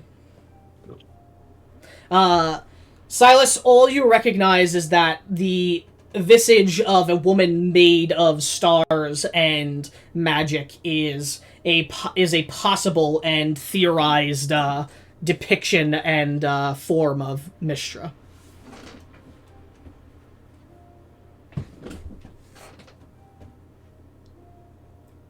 There was a name. Pandora. As you say that, magic stops around you for a minute, and then the area before you begins to shake as the trees in the air vibrate. The trees still upon the ground vibrate. All things held aloft do as well, as you hear a crack, like the shattering of glass coming from the obelisk, as you see what looks like beginning to form a crack across one of the sigil directly in the middle. As the cracks and cracks begin to appear, there is then just a massive shattering as the obelisk falls to the ground, and then the beam from the back, the tether, begins to fade, just shooting forward, and then toward the dome, where it connects and then begins to fade. After that, all of the things held aloft by magic begin to drop to the ground, and you see what looks like a massive cave entrance that is designed with a large stone object that has a design akin to a head that is covered by a veil laying on the ground, with the face portion completely carved in, revealing what looks like a cave-like path deeper in somewhere from behind the purple energy. And as the purple energy subsides, the magic all around fades as the things begin to drop all across the ground, luckily not hitting either you or Isaac. And the air feels less dense, and that pit in your stomach begins to fade. Whoa. I told you What did you tell me? that if we unlocked it, then the magic would the anti-magic field would go away, or the wild magic field. Sorry. Yes. And do tell, Isaac, what is in that cave? As you say that, it takes a second, but you feel almost numbingly for a moment intense heat and energy emanating from inside the cave. As it builds up and slowly creeps out further and further and further, reaching all the way back to the carriage where Josie and Astrid now feel it as well.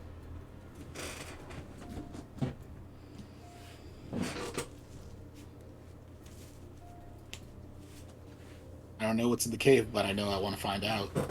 Are you going to shoot me for that? Puts away the crossbow.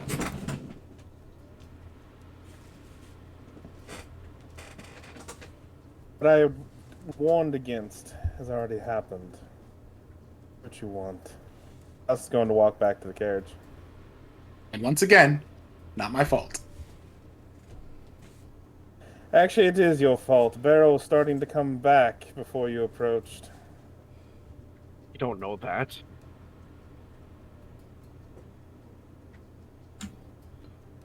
Nothing ventured, nothing gained. And then she'll walk towards Isaac. I was winning. Now, is the heat growing, or is it just hot now? It has stopped now. And it feels more like an energetic heat as opposed to like a fiery heat. Gotcha. Like something you'd expect coming off of, say, like a very high-powered machine or device for real-life illusion. Yeah. I look at Isaac and just go, you know I'm not letting you go in there on your own, do you? I wouldn't expect you to, Beryl. Real quick, Josie and Astrid, as the two of you remain back here, you'd be able to hear some of the shouting that comes further, and you'd be able to see what they are doing, but they are rather far. And then you feel this intense, energetic heat move over each of you as it arrives back. Whiskey, as that happens, begins to move his hoof against the dirt and whinny in a sort of pathetic way. What do you do? I would like to comfort him because, as I said before, he has been on fire in recent memory. Mm-hmm. And Animal handling. Sure. I'll say an advantage. Yeah, as you feel you're comforting to them to the best of your ability, and he is calming down some. Josie will, like, stick her head out through the window and, like, rest on her elbows and go, well, first of all, did you feel that? I did, yes. Do you think it's a problem? Can I see Silas walking back towards us? Yeah, by this point you do, yeah. Well, considering Silas is walking away from it, no? No. Josie will look, and seeing Silas walk back, sort of pull back into, or like hop out the back of the wagon and sort of wait and hear what he has to say about this. Sure. Silas, I'd allow you to arrive back before I continue on with the three of them. Yes, I see you. As you arrive back, what do you do?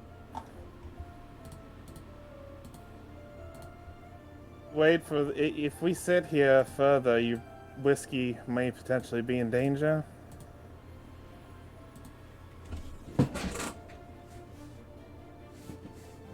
saying we take off without him? That doesn't seem particularly right. Saying potentially get whiskey further away at the very least. Why? What's coming? I don't know, but something took to great efforts to seal something potent and powerful in that cave in a barrier of anti-magic, and had a sigil that screams dangerous. Even Beryl instinctively knew what it meant. And through foolhardiness of Isaac and Beryl, the barrier is now gone. You feel the heat. It's emanating from whatever is within the cave. I would suggest a larger distance for the safety of our mode of transportation, if not ourselves. Alright, and then are we gonna go help him, or... I guess my question would be, do you intend to go help them? Because frankly, at this point, I would leave. I would wait for Isaac to either kill himself or find something of use to him, or somewhere in between.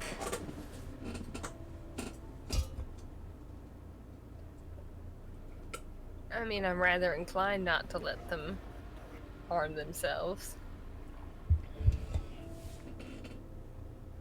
I'm Not let- confused that you saw ancient magic was being suppressed in some way. You didn't immediately assume it was second magic and run headfirst into the cave yourself. No, because I recognized the sigil that screamed danger, and recognized the fact that clearly something was being imprisoned from a monolith of Mystra. Which means that either it is highly dangerous, or there's good reason it's being hidden away. It's something different entirely than just a simple thing of second magic. As not simple as second magic inherently is.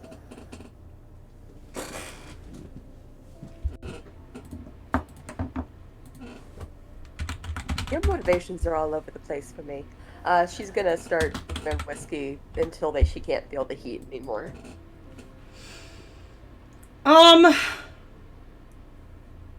About a 10-minute travel away from the Damn, okay. area, so as you get closer, is anyone going to get off and try to go with them in? Astrid, are you gonna wait with whiskey, or you wanna come? That was my intent, unless somebody else wanted to. But I still maintain that I can drive, so we should probably stay with the horse. That way we can get away as soon as possible if something goes wrong. Alright, then Josie would have started walking towards Okay. the danger cave. So I would assume you'd get off before Astrid goes the full way Yeah, away. before she takes off, she would have asked that, so she didn't get too far away. If Josie's getting off, then Sal's going with her. And correction, it wouldn't be about 10 minutes away. It would take you about, 3 minutes to get away from it more. Okay. Sorry about that. It's okay. Alright. Hi. As I guess, unless Beryl, Soul, and Isaac are waiting for any reason, you guys would be heading in first. So, what are you three doing? I guess walking closer to the mouth of the cave.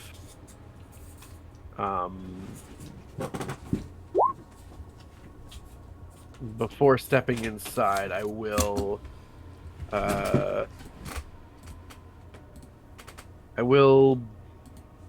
bolster myself Okay. with bolstering magic.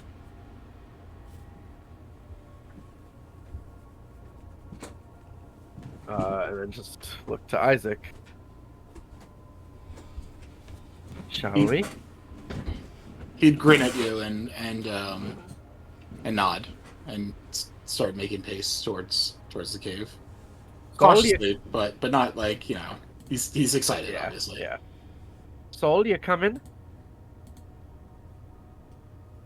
She'll run next to Isaac, on the other side of Isaac. Alright.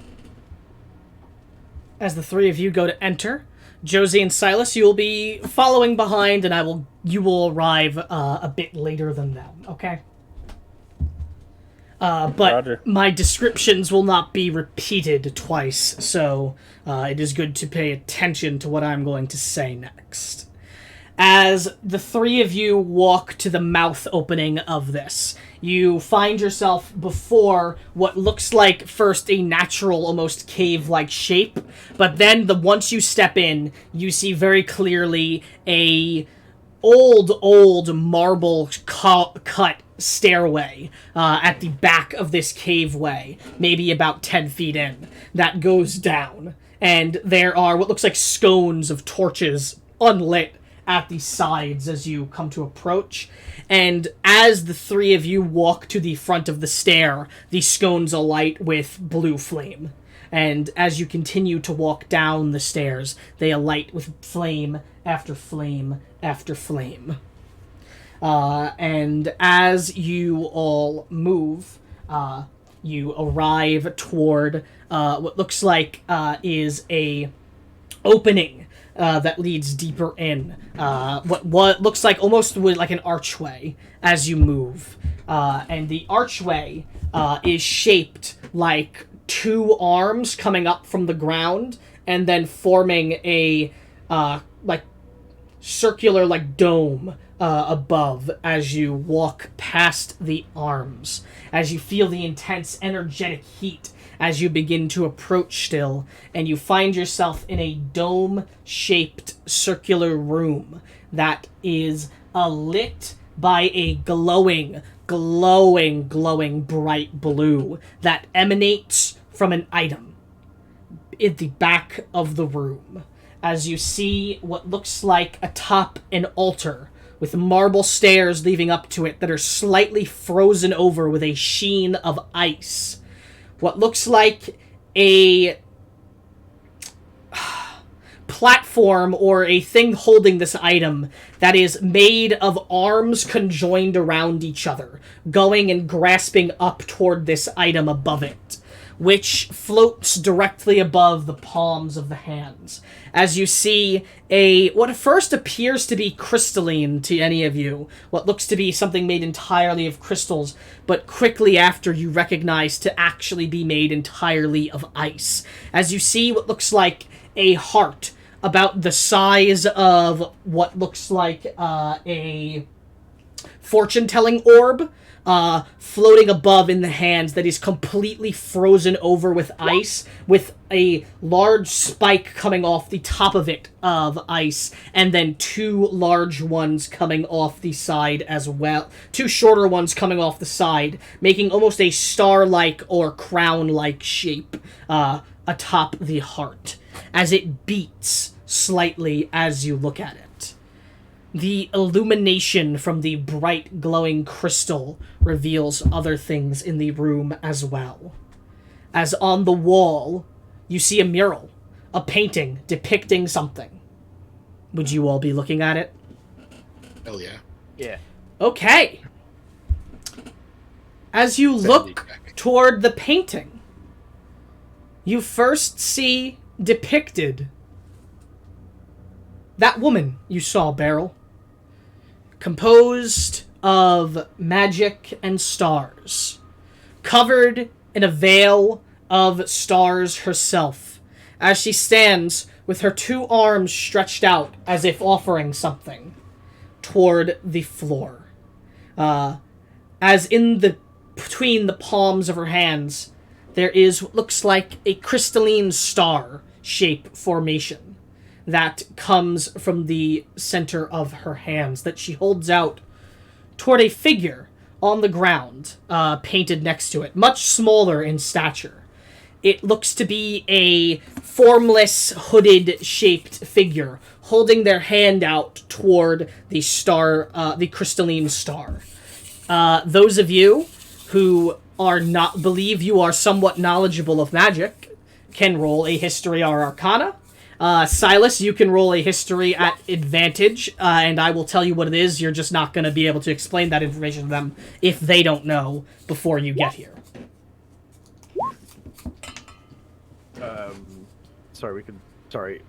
You said we could roll Arcana if what? History or arcana if you believe you would be knowledgeable on topics of magic. Typically magical history. This has, if this has anything to do with myths of creation or like that area of history, then he would have it. Isaac would have advantage. Then you have advantage. Can I use inspiration, Jake? Yes, you can.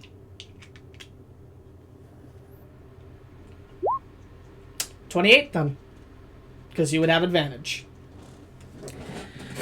So, Isaac and Silas, the depiction of a crystalline star is often the depiction used of the essence of magic itself. And you can tell from looking at this almost is a mural implying Mistra's gift to magic, as in giving magic to the first being to wield it, perhaps. You're unsure. The mural continues on. Now the figure is nowhere to be seen, the woman. Instead, that robed figure is now drawn to be the central focus, larger now, as you can see. They bear a mask on their face, a mask that is shaped to have both the essence of magic and then what looks like life itself through various symbology you can make out. As bearing a mask of life and magic, the individual hooded has offered their hand out as what looks like 6 stars begin to rise up from their palm. As the mural continues, as 6 figures begin to form from the stars. Sorry, no, 5 figures begin to form from the stars, not 6. 5 figures begin to form. 5 figures begin to form from the stars. The first, wearing a mask that is death. As you look at it, a skull staring toward you, instantly evoking the feeling of death. The next bears a mask of light, blinding star sunlight, as a burst akin to a solar flare is worn up as their mask. The third bears a mask of shadow, obscured in darkness. The fourth bears a mask of flame, orange, powerful flame. Sorry, no. That wouldn't be it. The fourth bear a mask of earth, rock and stone, covering their face. And then the fifth bears a mask of ice, covering their face. The mural continues on to see all 6 of these individuals standing, with the 5 who were formed from the palm, from the stars, standing around the first individual with the mask of life and magic. As they stood around this figure, the mural ends there with it directly behind the item that is being held. As the 3 of you would see this, and you have your time to react and discuss before Silas and Josie arrive.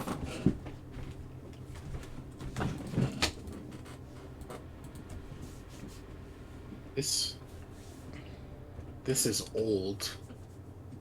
This is like magical creation old. The creation of magic old.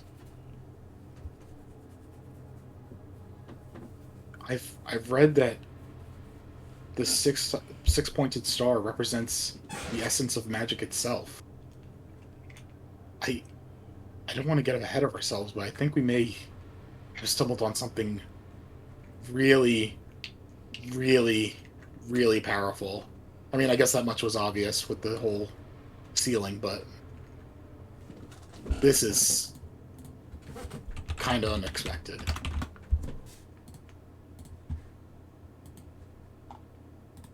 I mean, I'm at a bit of a loss for words.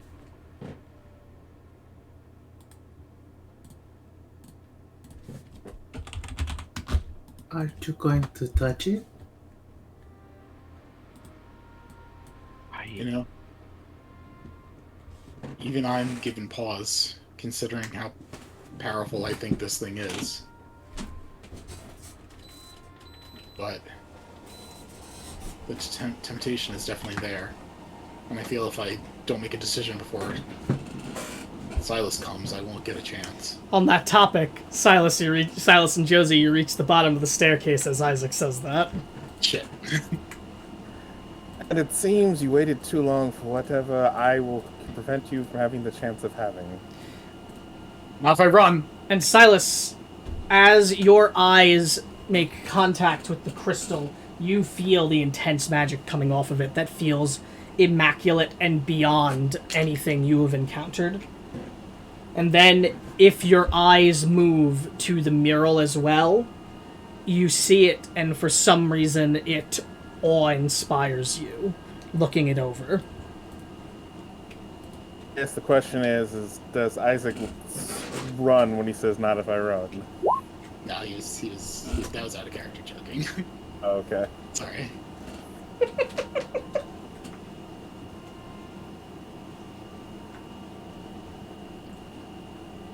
After looking over the mural,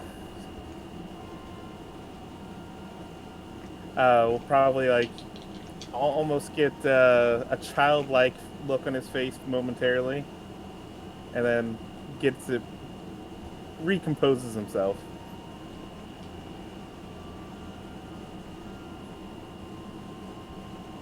You realize what this is, don't you, Silas? Yes, it's something that would probably kill any of us if we attempted to wield it. I think you're probably right. This isn't a mural of second magic, which is to do with second magic, which is the most powerful magic that are considered the mortal races have ever been capable of wielding. This looks like a mural depicting the creation of first magic, which was wielded by deity-level-esque beings only. Demigods at the minimum. So you're saying it's more powerful than second magic? And I'm saying that it's more powerful than any of our bodies can probably handle being in physical contact with. Maybe our bodies, but I think I may know something or somebody who can make use of it. And who would that somebody or something be? Well, I wouldn't call them a friend, but they are crystalline. And maybe... You mean does that have anything to do with the amulets back in the tomb? It may. If it Hold does, on, hold on. then no.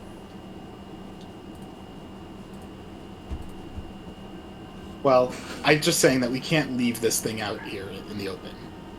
You're And right, yes. we should have left it in the anti-magic barrier as much as I appreciate the mural. Well, any asshole can come and grab this thing right now, and that's no good. They will die if they do.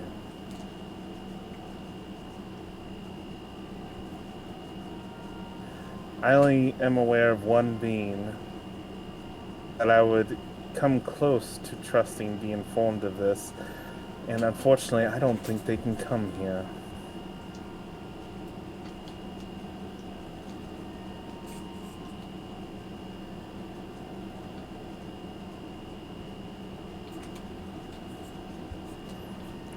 Son of the Raven Queen is the only demigod I'm personally aware of. If anyone else is aware of another demigod level being, besides whatever the relation is to the ashing of that amulet, please speak up.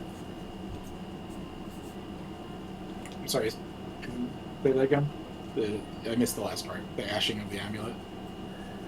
Excluding whatever the thing is tied to the ashing of the amulet.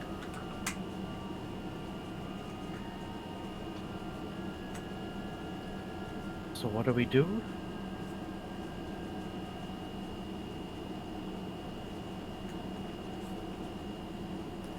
Does anyone have a way of contacting Morgan? I believe Astrid does. Astrid has the whistle. We should probably get Astrid to utilize the whistle then. I'll go get her. Okay, Josie, you're gonna go get Astrid? Yeah. Alrighty. We'll walk back and. What do you say to Astrid? Hey, it was second magic. I feel like I should have bet on that. Am I wrong? No, you would have probably made good money. Anyway, they want the whistle. Plus, you're a magic folk, so it might interest you. Do you want me to wait with the horse? We haven't seen any of you around, have we, Jake? No, you have not. Hey, I'm just gonna tie Whiskey to a tree. Carolina's there, right? Oh, I guess she is. I'm here. Carolina can wait at the horse. I can watch the horse. I did forget about Carolina. Oh no. Quiet! Well, Love you, then, James. Yeah, I'll go with her to the cave entrance and I guess, blow the whistle there. and while they're walking there, Josie would give her the highlights, which is Ice Heart and Big Mural. As the mural's described to you, you can roll history, Astrid.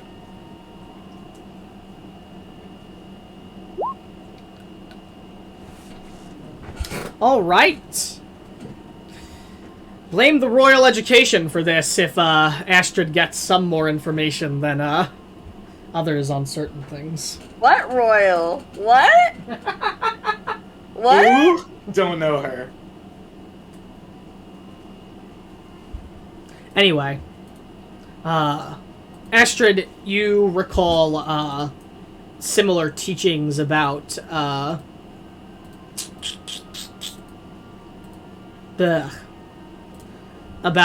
depictions of the crystalline star being essence of magic itself, and that's it. Yeah. Does anything she told me about the ice crown sound like something that would be connected to the ice witch? No. Okay. It's not a crown, it's a heart. It was a heart, but it had a crown-like shape atop it. That's what I was. Yeah. Oh, okay. Yeah. So once they get to the entrance, she'll blow. So there. Yeah. Once you get to the entrance, or once you get inside. No, the entrance. I think it'd be hard to. I don't know if the cave will interfere with the reception, so to speak. Sure. Before that, I guess I can do this. I can do this as you do this. Actually, never mind. As you blow the whistle, you see, after a second passes, a raven fly down and land over on a loft thing near you, waiting expectantly. We found a rather potent and old magical artifact. None of us feel safe touching it. We would like Morgan to come take a look at it if possible. It will fly off. Then what do you do after you waiting at the entrance? Yeah. Okay. Before that happens, back inside, what are you four doing?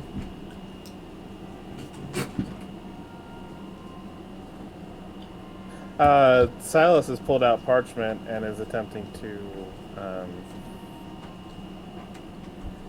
jot down the depictions in the mural. Sure. Are you trying to draw it? Or write descriptions down? Draw it and then write descriptions down. You can roll me a dexterity check or sleight of hand for drawing. See how well of a depiction you get. I have a question about the mural. Mm-hmm. So you described the figure holding 6 stars in his palm. 5 but there was stars. only 5. Okay, so what's supposed to be 5? Yes, I corrected myself immediately after. You said 5 figures, not 5 stars. I said, okay.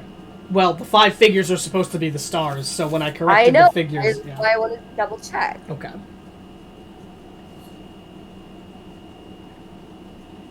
Isaac, Yes, so?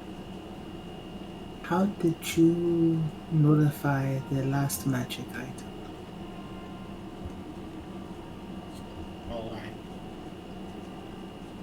exactly how, but I could tell you. I don't know, the logistics of it, but it was as simple as touching this rod to the crystal, or to the item. So you don't have to touch it. I don't think so. Do you trust Morgan? I mean, I don't know the guy, but I recognize the fact that he is a demigod.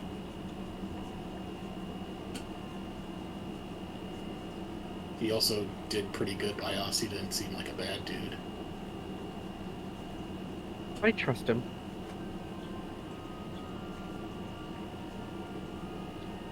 I trust him enough. And to look a gift horse in the mouth?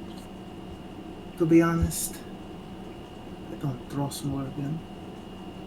But Why I not? do trust you. She whispers that part to Isaac. Why don't you trust Morgan?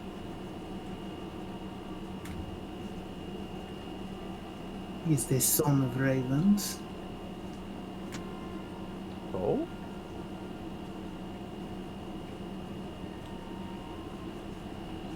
I don't like his vibe.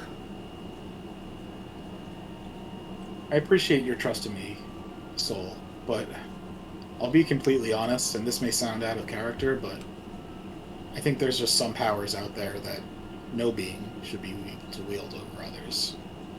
And I don't think I trust myself to hold that. So I'm going to abstain from doing anything with this until I'm advised otherwise. Fair. You see? This is why I trust you.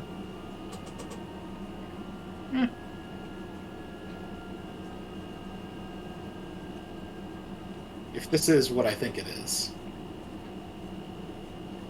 then I should not be wielding it.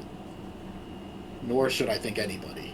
That's just, be it a god, a demigod, what have you. This is something naturally occurring. Well, I guess about as natural as the gods get, but it's something that, for lack of a better explanation, is part of our world. And holding complete power over it, again, this is what I'm assuming, I wouldn't trust that to many people, if anybody. I meant nullify, destroy. But I understand your position. I honestly wonder that if I did something similar to that, if it would not destroy all magic in the world. Oh, I really don't want you to do that. Neither do I. Agreed.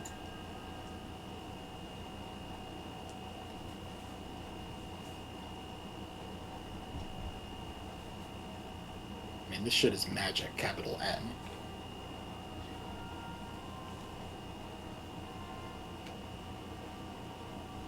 But all of the magic in the world held by one item? No, I don't think so. Silas, you do know magic comes from the weave, so. You have the weave, which is essentially a flowing embodiment of magic. This item is just a item of immense power tied to, most likely, first magic, which, as I stated, not intended for the wielding by mortal hands, and I heard you before, I did not need a lesson.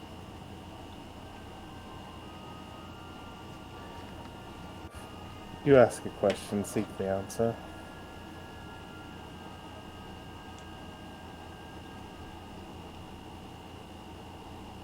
She just kind of stares at the orb. Heart.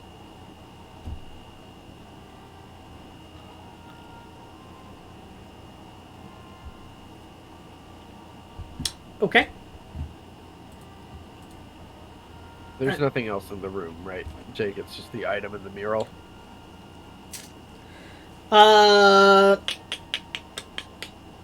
Yes, that would be everything.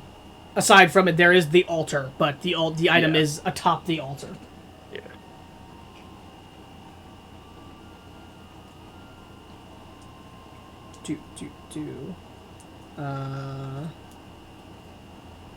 Yeah, because is my rod still pulsating by any chance? You wouldn't be able to know even if it was because of how intense the magic in here is. Gotcha. But to speed things along, if none of you are doing anything more inside, how long are you waiting outside, Josie and Astrid? As long as it takes. Okay. About 5 minutes pass.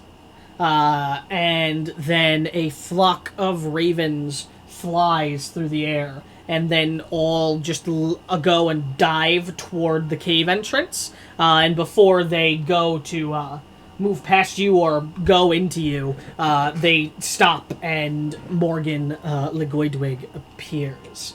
As he looks out toward the two of you, as he goes, "Ah, you were good to inform me of this, though," looks to the Mistran obelisk.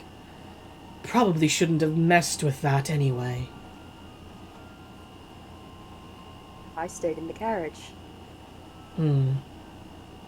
I almost believe that. I also stayed in the carriage.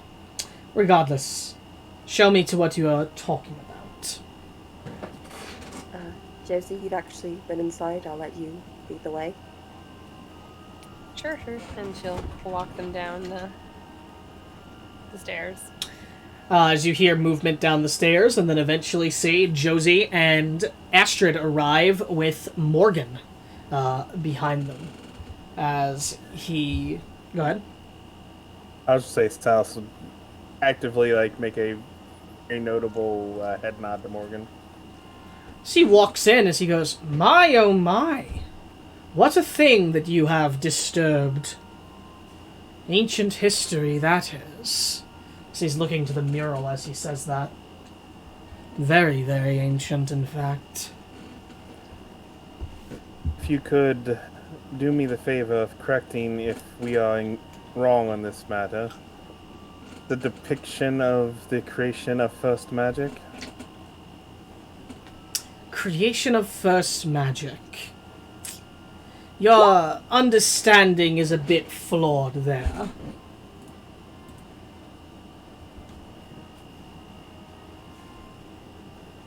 Do you mind clarifying? Oh, you'd like to know the story, then? About what this is? Very much so, Mr. Legoidwig. Well, you're the ones who disturbed this place, so that is a -1 point. But you're also the ones who told me about the fact that it was disturbed, so it cancels out. And because of some people amongst you, you have a net gain. So I'll tell you. You're looking at something very ancient here. This was drawn long, long ago. The fact that it is still intact shows the keeping power of the magic that lays here. This is not the creation of first magic. First magic is not something that was created, so to say. Magic as an essence, as a force, has existed long before any one being, even Mistra. What you see here is the first person, the first mortal that Mistra deemed to give magic to. As he would take his finger and he would point to the star. So you'd go, "Here you see the first gift of magic go to the first mortal it was given to," as he moves his hand down to the person. The first mage, Pandora. The one who wielded magic first, and the one who Mistra intended to be last. This gift was gifted to Pandora and Pandora alone in the beginning. Mistra had no intentions of spreading it far and wide, but Pandora sought to do otherwise. Though, Mistra did not seem to take issue with that continuation of spreading, as he would go over to the next part of the mural and go. And then the first mage, Pandora, formed her covenant, as she created who would become to be the first mages, the second, the third, the fourth, no, I'm correct. The second, the third, the fourth, the fifth, and sixth mage.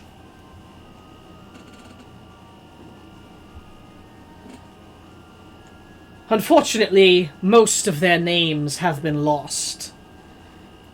The only name I recall are of the second mage, the most powerful aside from Pandora, Thanatos, the one bearing the mask of death here, as he points to that. And then the fifth and last, as he points to the last one, Scotty, the one bearing the mask of ice. You mean 6? Well, the last one is the sixth one. Yeah. Kisos. Yes. Do I need to spell Thanatos for any of you? Nope. I'll do it anyway, just in case. That guy from Gargoyles, you think I'd forget that?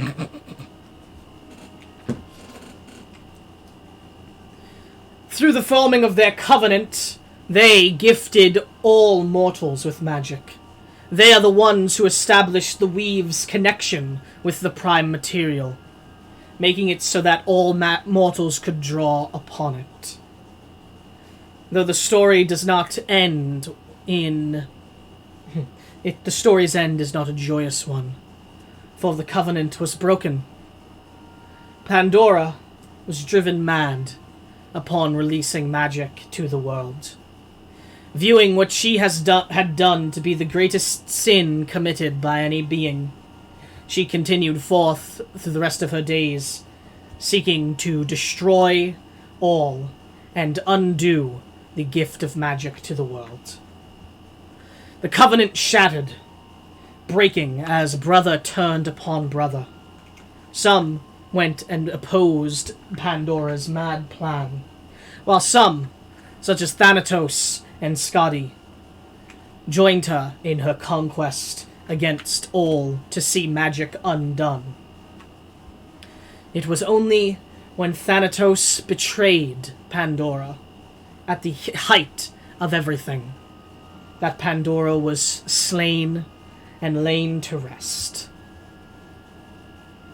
thus ending the covenant of the first mages, and putting eternal rest to the first to ever wield magic. Real quick, Thanatos and Scotty worked with Pandora Yes. to undo magic, or okay. So Scotty and Thanatos were part of Pandora's few that joined her. Okay. And then Thanatos betrayed them at the end. What happened to Scotty? She was destroyed. Killed. Though as Pandora, and as Thanatos and any of these beings are, they are not true mortals as we know it. Mortal was a different phrase back when these beings first were born. It simply meant a being that was not divine, a being that was not primal, nor one that was a titan. They could not truly die after what had been imposed upon them had. Scotty now rests eternally, but her essence lives on. In what form? I do not believe I need to expand further on that part of the story. I've given you plenty already. And the crystal heart over there? None of your concern. I shall take it, and it shall be placed in the utmost care, and not ever to see the eyes of anyone who shall wield it again. I mean, absolutely no disrespect in this regard. But I initially suggested that you be brought here out of trust for you, and trust and our belief, shared belief, no one should wield this. I would be, whether it matters or not to you, more at ease if at least knew what it was. Roll persuasion. Not great, but not terrible. Oh well, apparently terrible. As he goes, and yet this place was sealed. This item was not a danger to anyone until you all arrived here. I'm not assuming you arrived to destroyed obelisk and a open cavern. So, because the heart would not still be here if that were the case. Sal's gonna glare over at Isaac and Beryl in that moment and go, no, we didn't arrive to that. I appreciate the fact that you trust me, and trust me when I say that it is very well that you informed me of this. But this item would be safe and not in the hands of others if you simply had not done this. As I assumed. I will say, though, I mean, it's actually more lucky that we came upon it, because we know you. Anybody else, they could have done what I did and touched the obelisk, and they would have come to the same conclusion as I did and had mistakenly said the word that would release it. For you to have been able to understand the word from touching the obelisk is strange. It is not something that happens to most people. This is on a somewhat traveled road in a very populated land. People have traveled past here before. People have touched the obelisk before. You did not come upon something that no one has ever seen before. What you did come upon, and what is strange, is that you were able to make sense of it. My guess would be something inclined to your nature with wild magic is the only thing that allowed you to hear what the obelisk had to say unscathed. I didn't mean to destroy it. And yet, Very sorry. here it is. I will not punish you, nor will I scold you for doing such things, but you must understand that I am not necessarily going to give information so freely about what has been found to those that sought it out to begin with. What you must know is that it is dangerous, and that it must be laid to rest.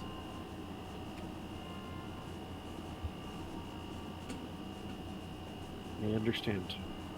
And I've already given you a free history lesson that most people don't know about, so...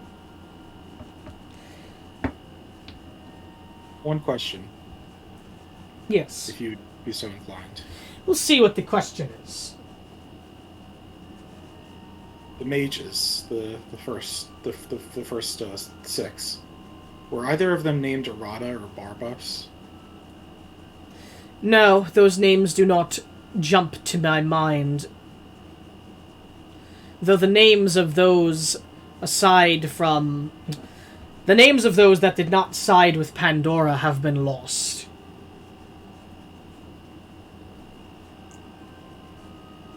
Understood.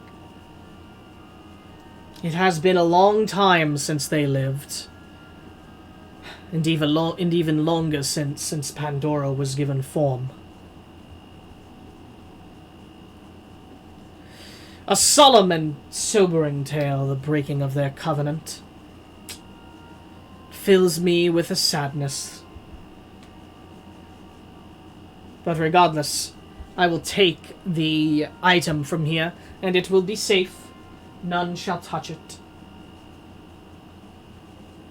I would like to insight him.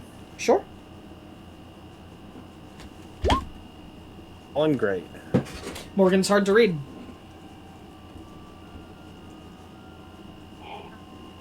sketch it before you take it. As he looks to you, his eyes consider you for a moment. You? Sure. Okay. And Astrid, you can roll me a dexterity check for your sketching. Sleight of hand if you have proficiency. And this is for everything that you've I done. do. Yeah, you draw a pretty competent sketch of it. Of everything.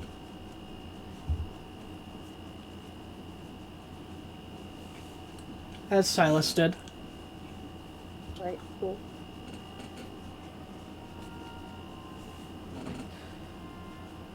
Now, you will reach out and go to touch the item, or any of you doing anything? Watching. As you watch, he places his hands on the item, and as soon as it does, the room goes cold. Chillingly cold. As he removes the item from the, platform. And you see a sheet of ice begin covering the palm of his hand slightly as he holds it. But then as he holds it in his hand, you see him hold his other hand out, and a swirl of raven feathers begins to surge up magically, forming what looks like a almost black hole that is swirled over by raven feathers that he holds over the item and slides through as the item vanishes, though the cold remains. As he goes, and now it is gone. Somewhere safe, and I must attend to some things relating to it. Thank you for informing me that this was out there.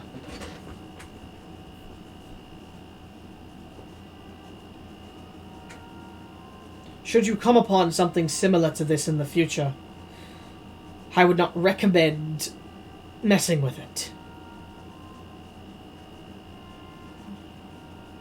Though you will not find any like this again in any other part of Euclax, so I need not worry about that. Just in your greater travels of the world, if you ever come upon something like this, do not, and I mean do not, mess with it.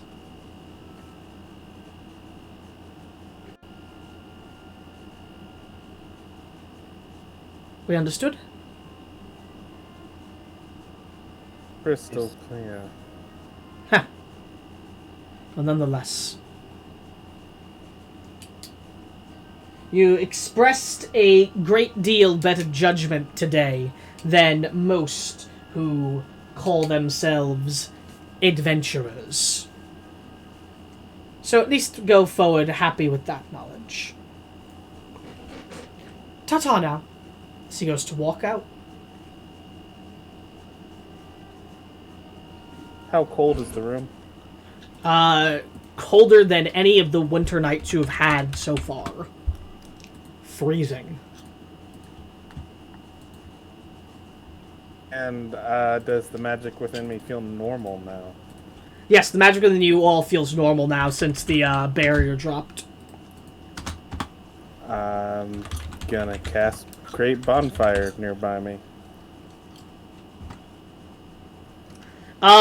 As you cast in here, your magic sort of delays, and it doesn't cast right away. And then, like, a full 6 seconds after you initially went to cast it, it appears. Something subduing magic. Say he would say it out loud.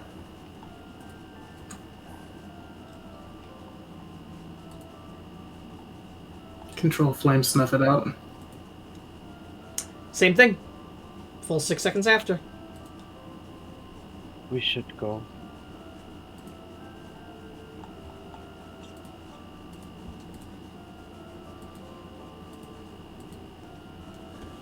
I'm going to linger a moment.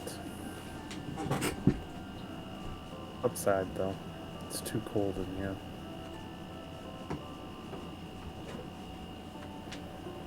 Silas is going to go to leave and make his way over to the now damaged monolith.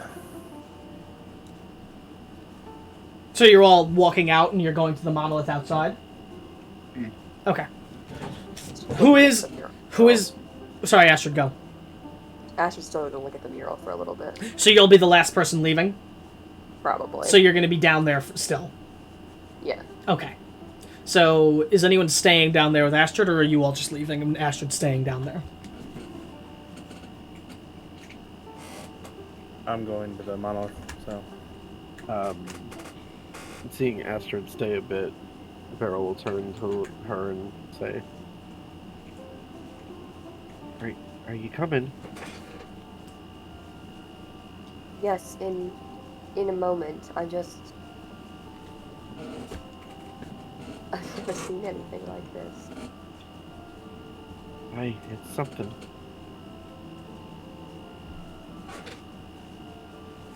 Don't stay too long. And, we'll make our way up. Okay. As you all make your way up, Silas, you're gonna go examine the monolith. Are the rest of you doing anything, or are you just hanging around or going back to whiskey? We'll hang around outside. Okay. Yeah, Isaac will light his pipe, plop down, and have a think. Okay. Silas, what are you doing with the monolith? Going to walk over to it. Mm-hmm. Kneel down and I assume sensing no magic from it now. Mm-hmm. Fading magic. Sure. As per the last monolith, going to simply touch it, not trying to...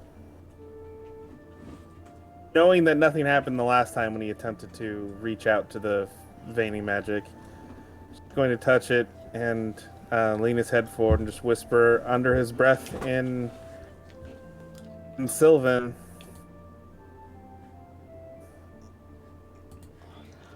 We'll follow the breadcrumbs. Give me one moment as you go to touch it. Okay. As your hand makes contact with it, you see a flash in your mind of a skull face with death emanating off of it. Just the dread feeling of death fills your stomach for a moment as you touch the obelisk, causing you to shoot your hand back a moment. Feeling like a vision, a fractured one, mind you, left by the lingering magic. Look like a skull face or a death mask. A death mask. Somewhat ironic that that's the one you got from my roll.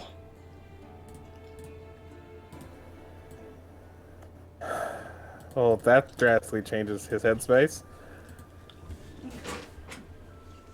He's going to stand up, clench his fist. If Beryl or Isaac are anywhere near him, he is going to be more than shooting daggers with his eyes at them, and then is going to go back to the carriage. Okay. Isaac would be like a distance away smoking his pipe, and he would just look at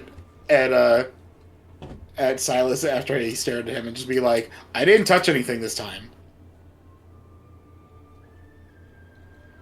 He wouldn't respond in any kind, just head back to the carriage. Beryl is avoiding all eye contact. As you get back to the carriage, Whiskey lays dead and Carolina is feasting upon his flesh as she goes, I got hungry. Shit, we've got to put her down. As she starts transforming into a werehorse to become the next Whiskey.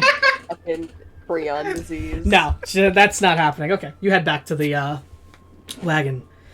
I want to go to Astrid for a moment. As Astrid, you remain inside the area looking at the mural. What do you do?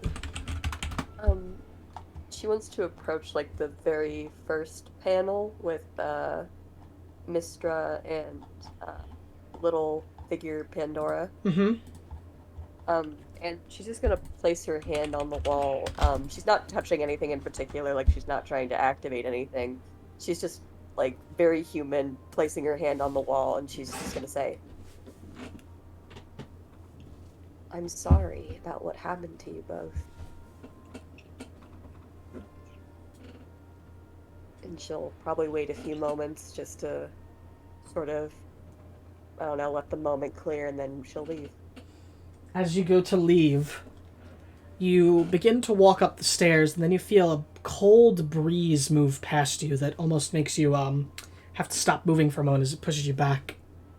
And you feel what feels like something move past your face, like a hand touching your cheek and a chill going past you as your head goes and turns back almost instinctively, your body moving on its own as you turn back and you look toward the center of the room where the altar is, as you see what looks like a figure standing before the altar, dressed in pale blue robes.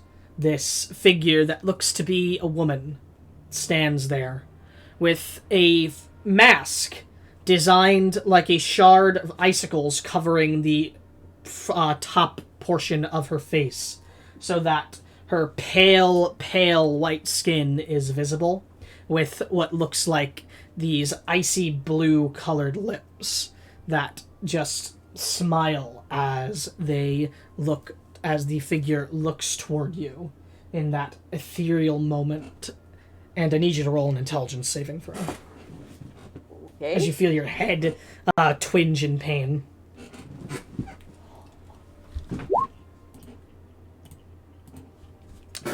Okay. As that happens, you feel your head twinge in pain and your eyes close. And then as you open your eyes back up, the figure is gone. And there is but what looks like a glowing icicle upon the floor. And you feel no differences within you. Can I approach the icicle? Sure. As you approach, Is it weird that both sides just glowing? as you look to it, it spreads out and sort of takes a shape that looks akin to a snowflake as it spreads and grows. And then it stops doing that. Just being the snowflake shape on the floor then. So is it just a pattern on the floor at this point? No, it isn't. It is still the icicle, but it is made into the snowflake-like pattern. It's just on the floor because it lays there. Astrid will pick it up with a cloth. You pick it up and you expect it to feel cold, but it's not. And you realize only a second later that the room isn't cold anymore either. And I'm going to send you a message. Okay. Secrets.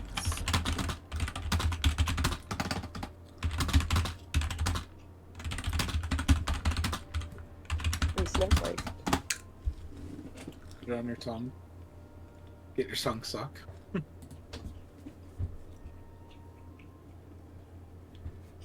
Okay. Okay. She'll just sort of look around the room one more time, and just to be safe, she'll do a little curtsy before she leaves. Okay. As you leave, Astrid arrives back above ground with you all now.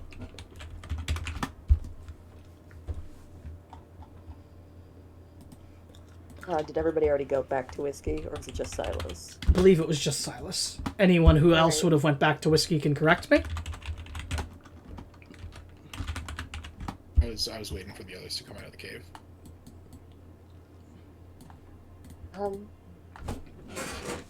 Could you do your earth thing or whatever to sort of block off the entrance? I'd like to preserve the room if I can. Hey, I could do something of the sort.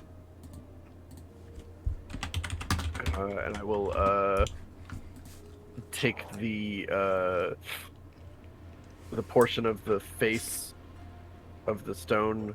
It's not. Stone would what? not count for loose earth, especially this stone. Portion of dirt or stone.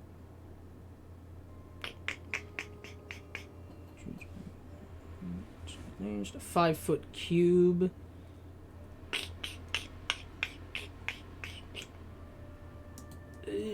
Sure. I'm just going to.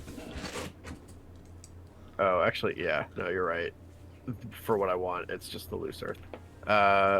Yeah. So I'm just going to take the earth from around it and just sort of build it up around the boulder. Thank you. That's perfect. I want to prevent too much air from possibly breaking down the mural. Obviously, if someone really wants to get in there, that won't stop them. It'll at least.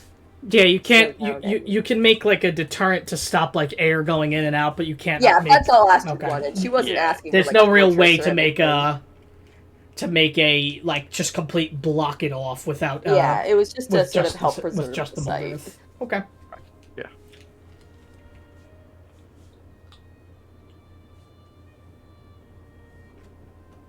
All right. What do you all do now? Walk back to the wagon. Alrighty. As you all walk back to the wagon, is anybody staying behind or saying anything as you guys walk?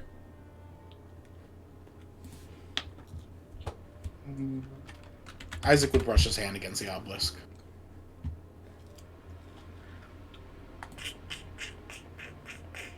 One second. He saw Silas do it. Everybody line up around the electric fence. We can see if it's really off. You see a fiery mask, a mask engulfed in light that blinds you, that makes you step back immediately after touching it appear as you rub your hand against it. Okay, he'd look around, make sure that nobody saw that, and continue walking on. Oh, they all saw it. Oh. No, I don't know that. They all saw you fall. I'm kidding. To be honest, I wouldn't think much of it. It's Isaac. Yeah, that's so. Whoa, what's happening? That's what Isaac's always like. Wacky poo poo man. And let me check one thing that I need to do to see if any of you notice something.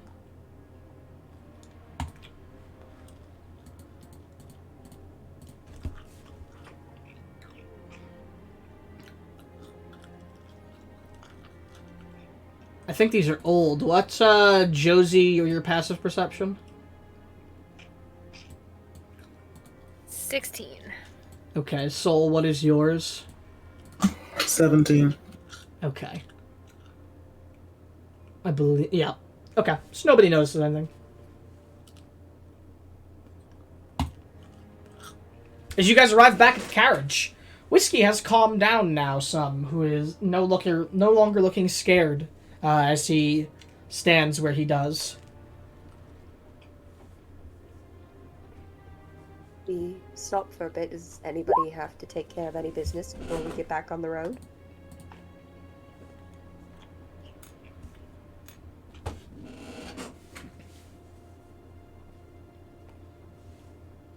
I don't believe so.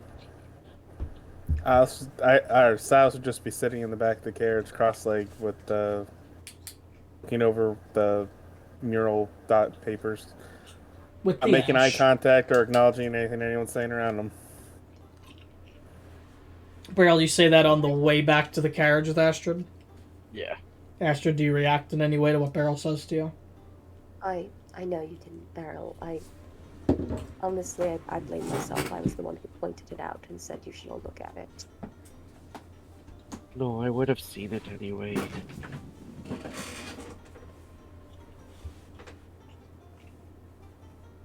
I just thought with everything going on around us, maybe it had the answer to my problems. With the Feywild, you mean? Yeah. It was foolish, I know. Not necessarily. The fact that there was a bucket here is, I believe, strange. I don't think that's normal Feywild behavior, but I'm not an expert.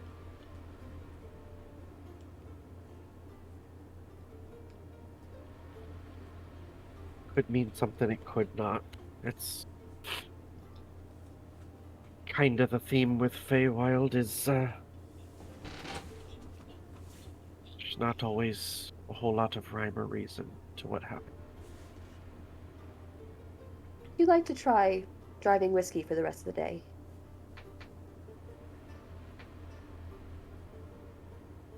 Sure.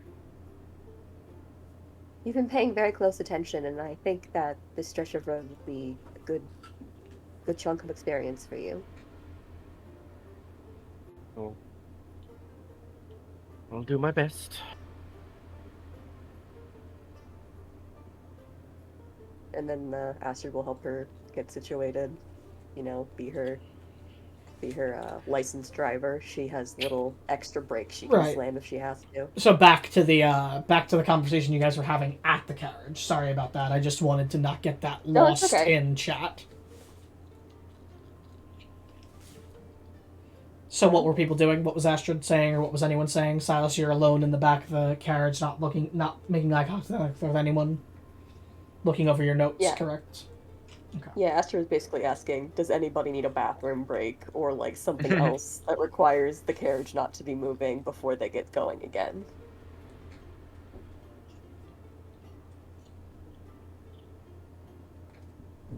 If we find a star of flame, I am going to torch it.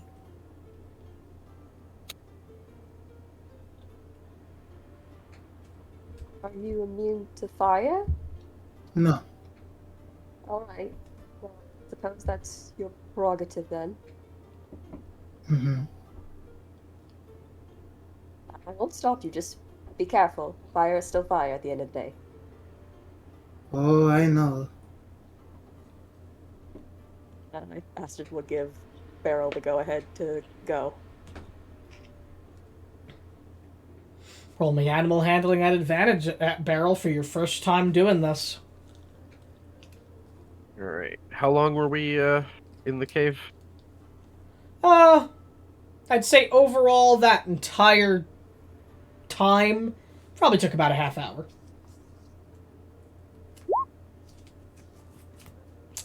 He's going, but you can tell you can't really push him any faster than what you're doing with him, which is normal pace.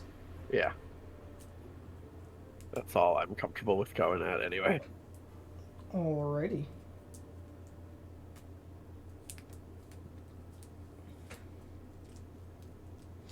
Any of you doing anything while you travel? Anything being said between anybody? Roleplay to happen.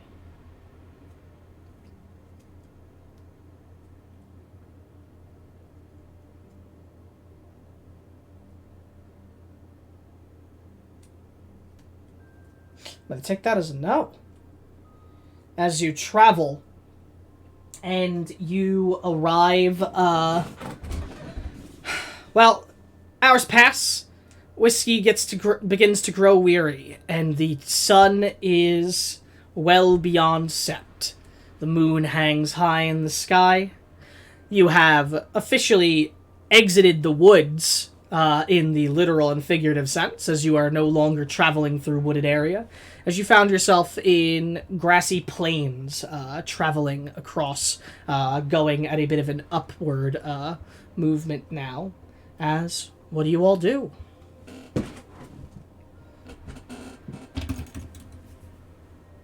Will you be calling it in for the night?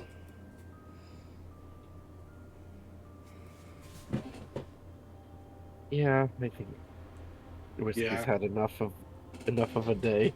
Yeah, kind of got exploded a little bit. So you guys are gonna imagine off-road, go and set up camp. Yes. You doing anything special for your camp? Talking about anything special or anything like that? Is there snow here? Let me check. Yeah, there'd be a light covering of snow across the ground.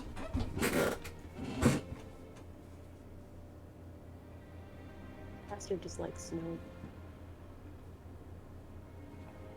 Coal's making a big roaring flame. Okay. Astrid, as you're looking at the snow, you feel an even more potent endearment towards it than you would normally attribute. As you feel it is, you feel very endeared toward it more than normal. That's Jake saying more than normal, but Astrid will make a snow angel. sure. Jake, would it have counted for qualifying for a short rest on the way here? Sure. I mean, any time you've spent on the road can qualify for a short rest.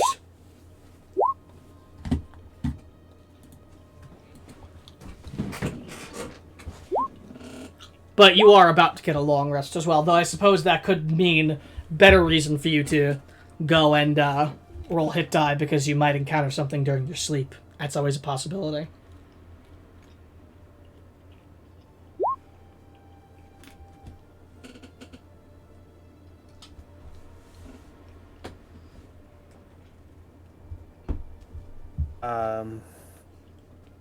And so I was gonna set up.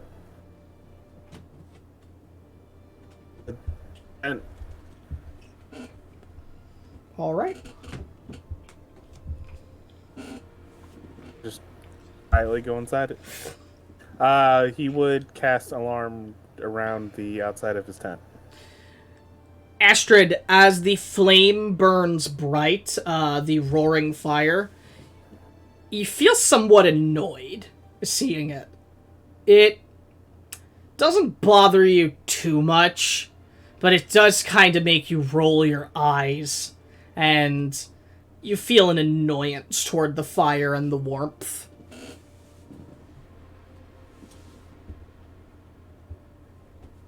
Astrid probably just would set up a little further away from it then. Okay. Fair enough. Are any of you doing any interactions that you need to do before you guys just long rest?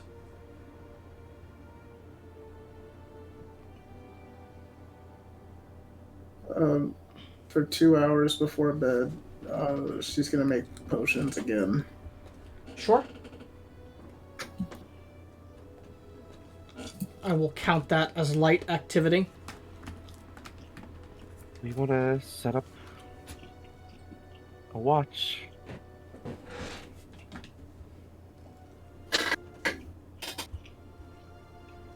I can take first.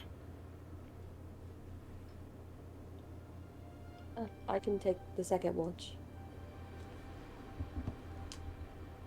I'll take third. Or last. I don't know how many watches are in a night. Is it usually 3? Well, you all can do 2 hours each if you're going to sleep. But you also have a lot of people here who can just trance for 4 hours. 4 hours, 3 of us will be awake. Yeah. So, In that case, Isaac would not volunteer. He would want to get his sleep. So we really only need the 2 watches. you really only need the 2, and Astrid actually sleeps, so that's why she's not one of the people included in the Yeah. 3 awake. Unless you are actually going to meditate this time, Astrid. Yeah, she doesn't mind meditating on the rest. So you are going to meditate just so that there's 1 watch and everyone else is up for 4 hours. Yes. Everyone else is up the last 4 hours of the long rest that Beryl and Isaac need. And Carolina. It's not nearly as stacked against the people that actually sleep when James is here.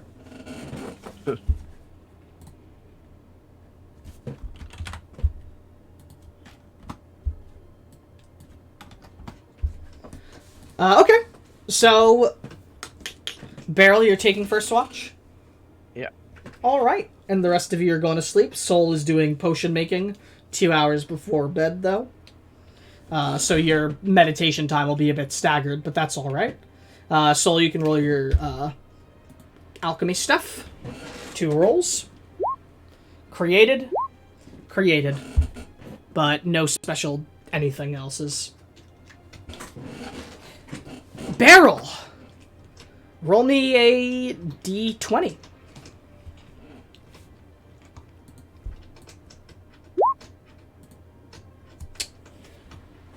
As you keep watch, you look out at the night sky, and you don't see anything, nor do you hear anything that seems to be coming to interrupt your sleep, at least for the first hour.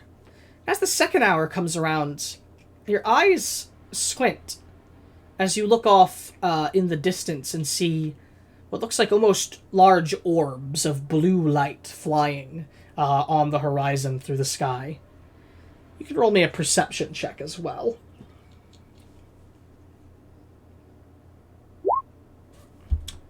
You hear what sounds like a faint buzzing in the distance that sounds akin to the buzzing you'd expect of a bumblebee from that distance, as the blue lights dart around the sky. And as they do, it gets closer and closer until you're hearing the buzzing a bit more loudly, and the blue lights appear to be making their way in the direction of you all. Do you do anything? Soul. Soul? Soul would be awake still, yeah? Do you see that? Does she? Yes. And you'd hear it now that you're a bit more focused on that. That's weird. Would we be concerned? He's not coming this way, is he? It is. It is. Doesn't necessarily look like it's going for your camp, but it's going in the direction of your camp. Do you have the horn, Jess? I do. Let's just wash and keep it at the ready. I'm gonna pull out the horn and just like keep it to my lips. And if it looks like the orbs are coming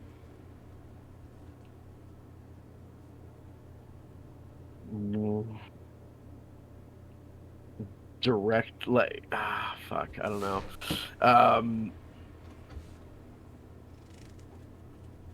If it looks like they are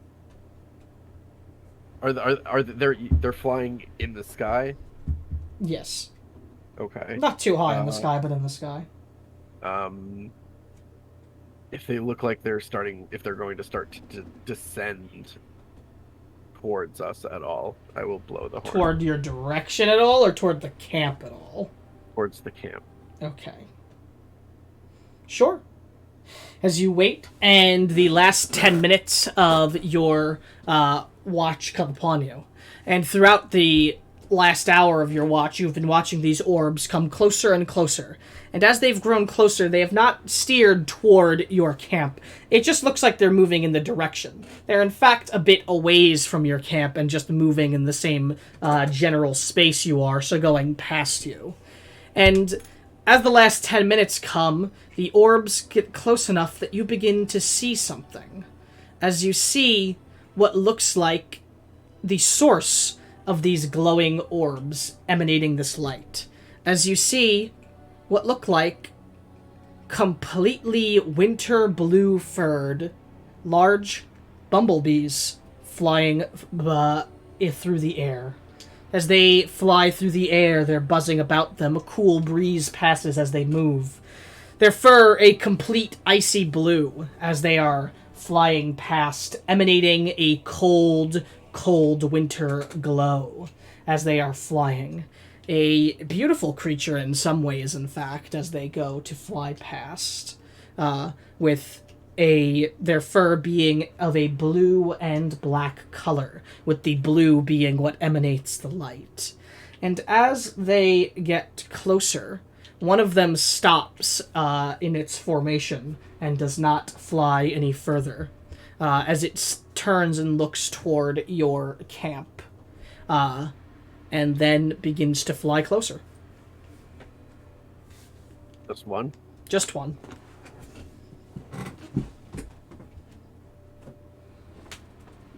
What do you do?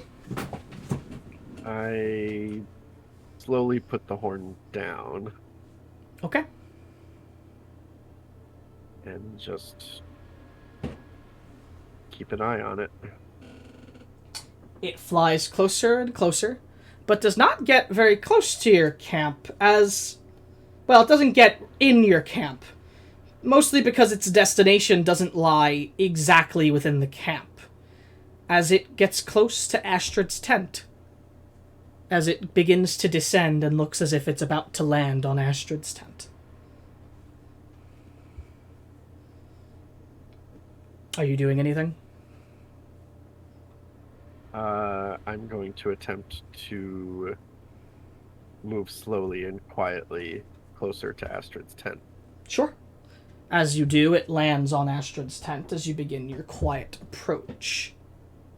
And before you get over there, you see Astrid's tent flaps move, and you see what looks like a dazed and weary Astrid walk out from her tent. As eyes that are somewhat blank, looking forward and tired, she then turns as she exits and looks toward the large bee that just looks out towards her and tilts her head as it looks to her. And then you just see her hand reach out and get placed on its head as she begins to gently rub against the fur of its body. Astrid, it's at this point that you begin to groggily awake and see what is happening before you, very slowly unfolding as your eyes open, as your eyes gain clarity. Beryl is like 10 feet away on her hands and knees, just like staring intensely. I don't think you'd see Beryl instantly, Astrid, but you would definitely see the bee. And you can roll history as you see the bee. Sorry, go ahead. Is this a bee? Is that Astrid saying it, or you? It's Astrid saying it. You recognize the bee, in fact, as a winter bee, a monstrosity that was also created by the Mad Mage, one of a more docile nature. They are large bees, about the size of small dogs, that come out during the winter time and seem to feed on and gather energy from latent snow.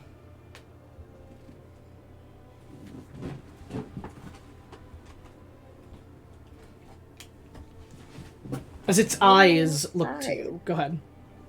Why am I outside? And your hand is on the bee's fur, which is very soft.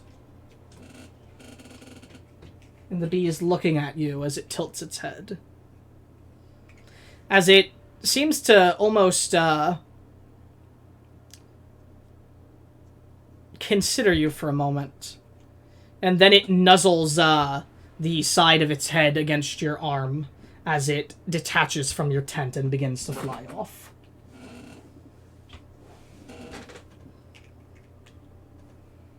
Goodbye? She sort of waves at the bee, still sort of sleepy. Beautiful. You'd then hear Beryl. And if you turned around, you'd see her in her stealth position, like... Why are you on the ground? Oh. Is it my turn? I didn't want to scare it away. The bee? Yeah. No.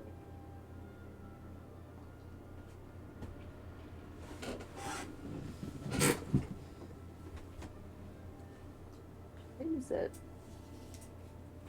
What? What time is it?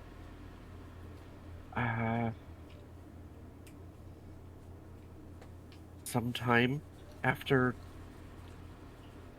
watch. I think my watch is almost over.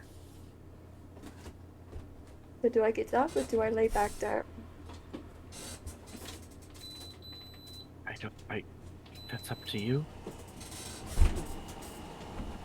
I'm gonna lay back down. Okay. I'll go somebody else up. And just like slowly starts to still on her hands and knees, just like crawl backwards. Okay. Are you going to sleep, Astrid, or are you going back into a meditation? She's really drowsy, so she probably would just accidentally sleep. Okay. Who are you going to get up instead, then? I got a second watch if you will. Are you alright to do that? Just gives you a thumbs up. Alright. That would work out anyway, because you'd She get... just need 4 hours. She just need her 4 hours anyway, so... Yeah. Soul... Soul take the dirt by the wall and just Soul, you can roll me a con save for the 2 hours to see if you incur any exhaustion. But it doesn't matter. It's just to see if it... So you do, but you keep your eye out during the watch and you get a bit more tired.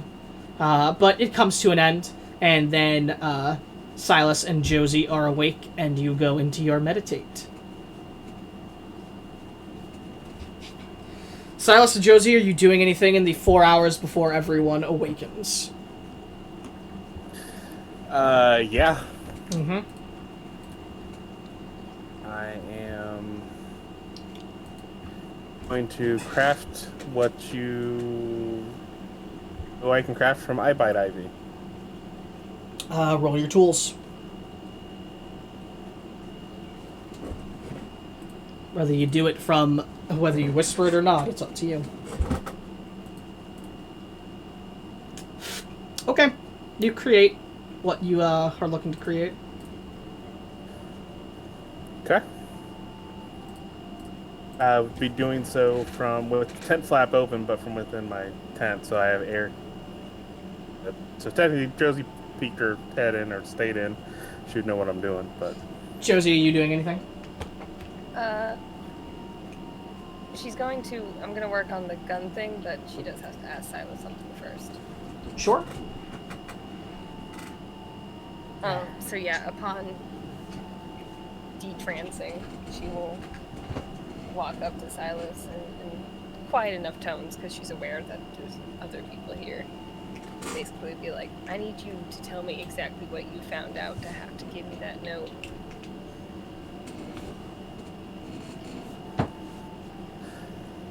I spoke with Lady Osani, as you know.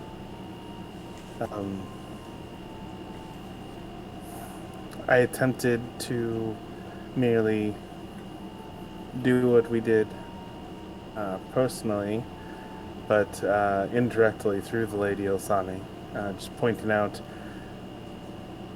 your ingenuity and your curiosity in how it works, and that led to that on top of me explaining my concerns with the mark that we found, led to Lady Osani knowing where we're from.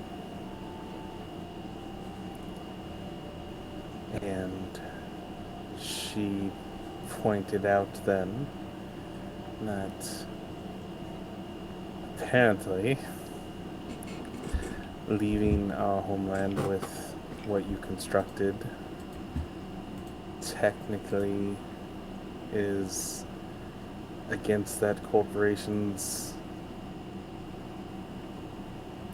laws, essentially, since they all but control the government.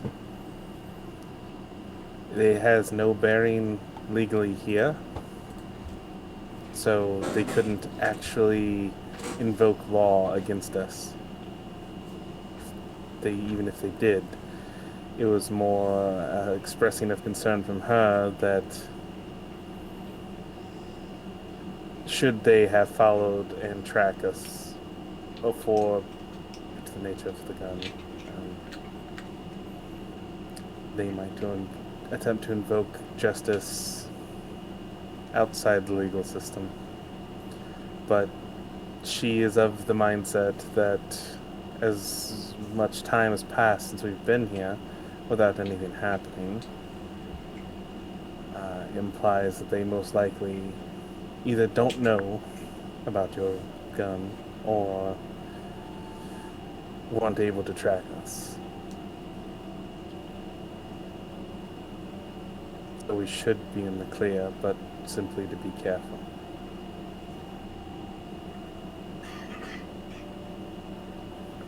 Someone watched us leave at the harbor. Someone specifically watched us leave. Yeah.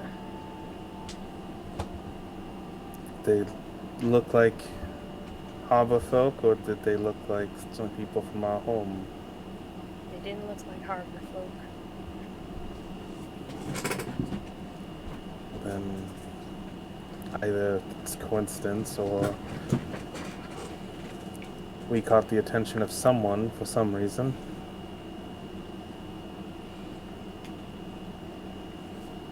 But it's been months since we arrived. And I would imagine something would have happened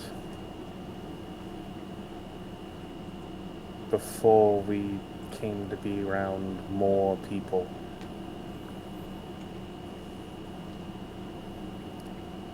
Nonetheless, she pointed out that we have acquired allies and done deeds to establish influence that should they attempt to do anything legally, we would have supporters, including Lady Elistre herself. Elsani herself. But I don't think it will come to that. I simply thought it might be best to not display it in public.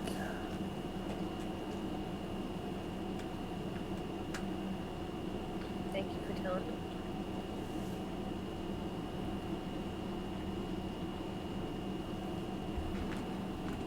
And for what it's worth, to the extent of my feelings toward the lady, I expressed my concerns about the Zillion job that was one of the offers. And for your sake, Karina, this was before Silas and Josie had their talk on this matter, personally.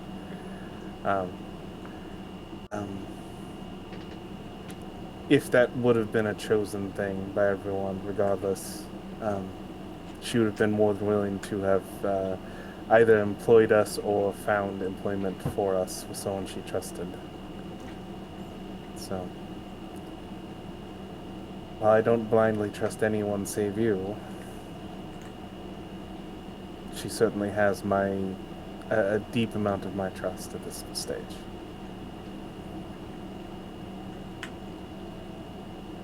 Which is why I shared as much as I did with her. You're right.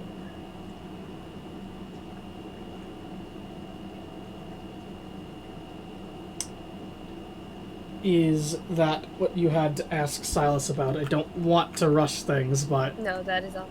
Okay. I mean, I'm gonna ask. I think if the answer's no, that's fine. But can you spare me 5 or 10 minutes to get this where I wanted to end? With it being our first session back. I know I do this a lot, and I'm sorry about that, actually. But I just, if the answer's no, it's fine. Karina, I know you're sick, so... I can do, like, 10 minutes max. Okay. Yeah, I can Where I'm at now, but... Okay. Maybe 5. I will get it done as soon as I can. All right.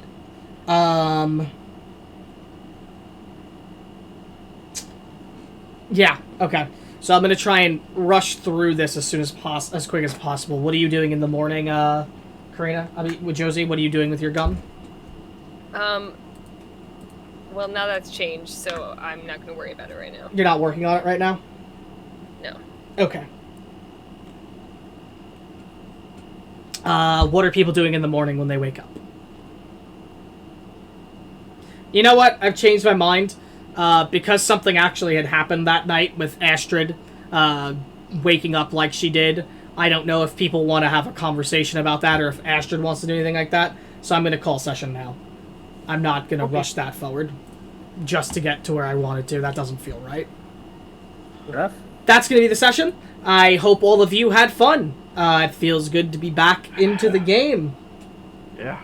As I'm going to quickly go say goodbye to the stream, and I will be back after that. Let me get this fucker out of here. And I'll be back in but a moment. I'm just gonna go straight to bed, so... You don't see me right now because my fucking camera is messed up. But thanks for watching if you did. And have a good night. See y'all later. Bye.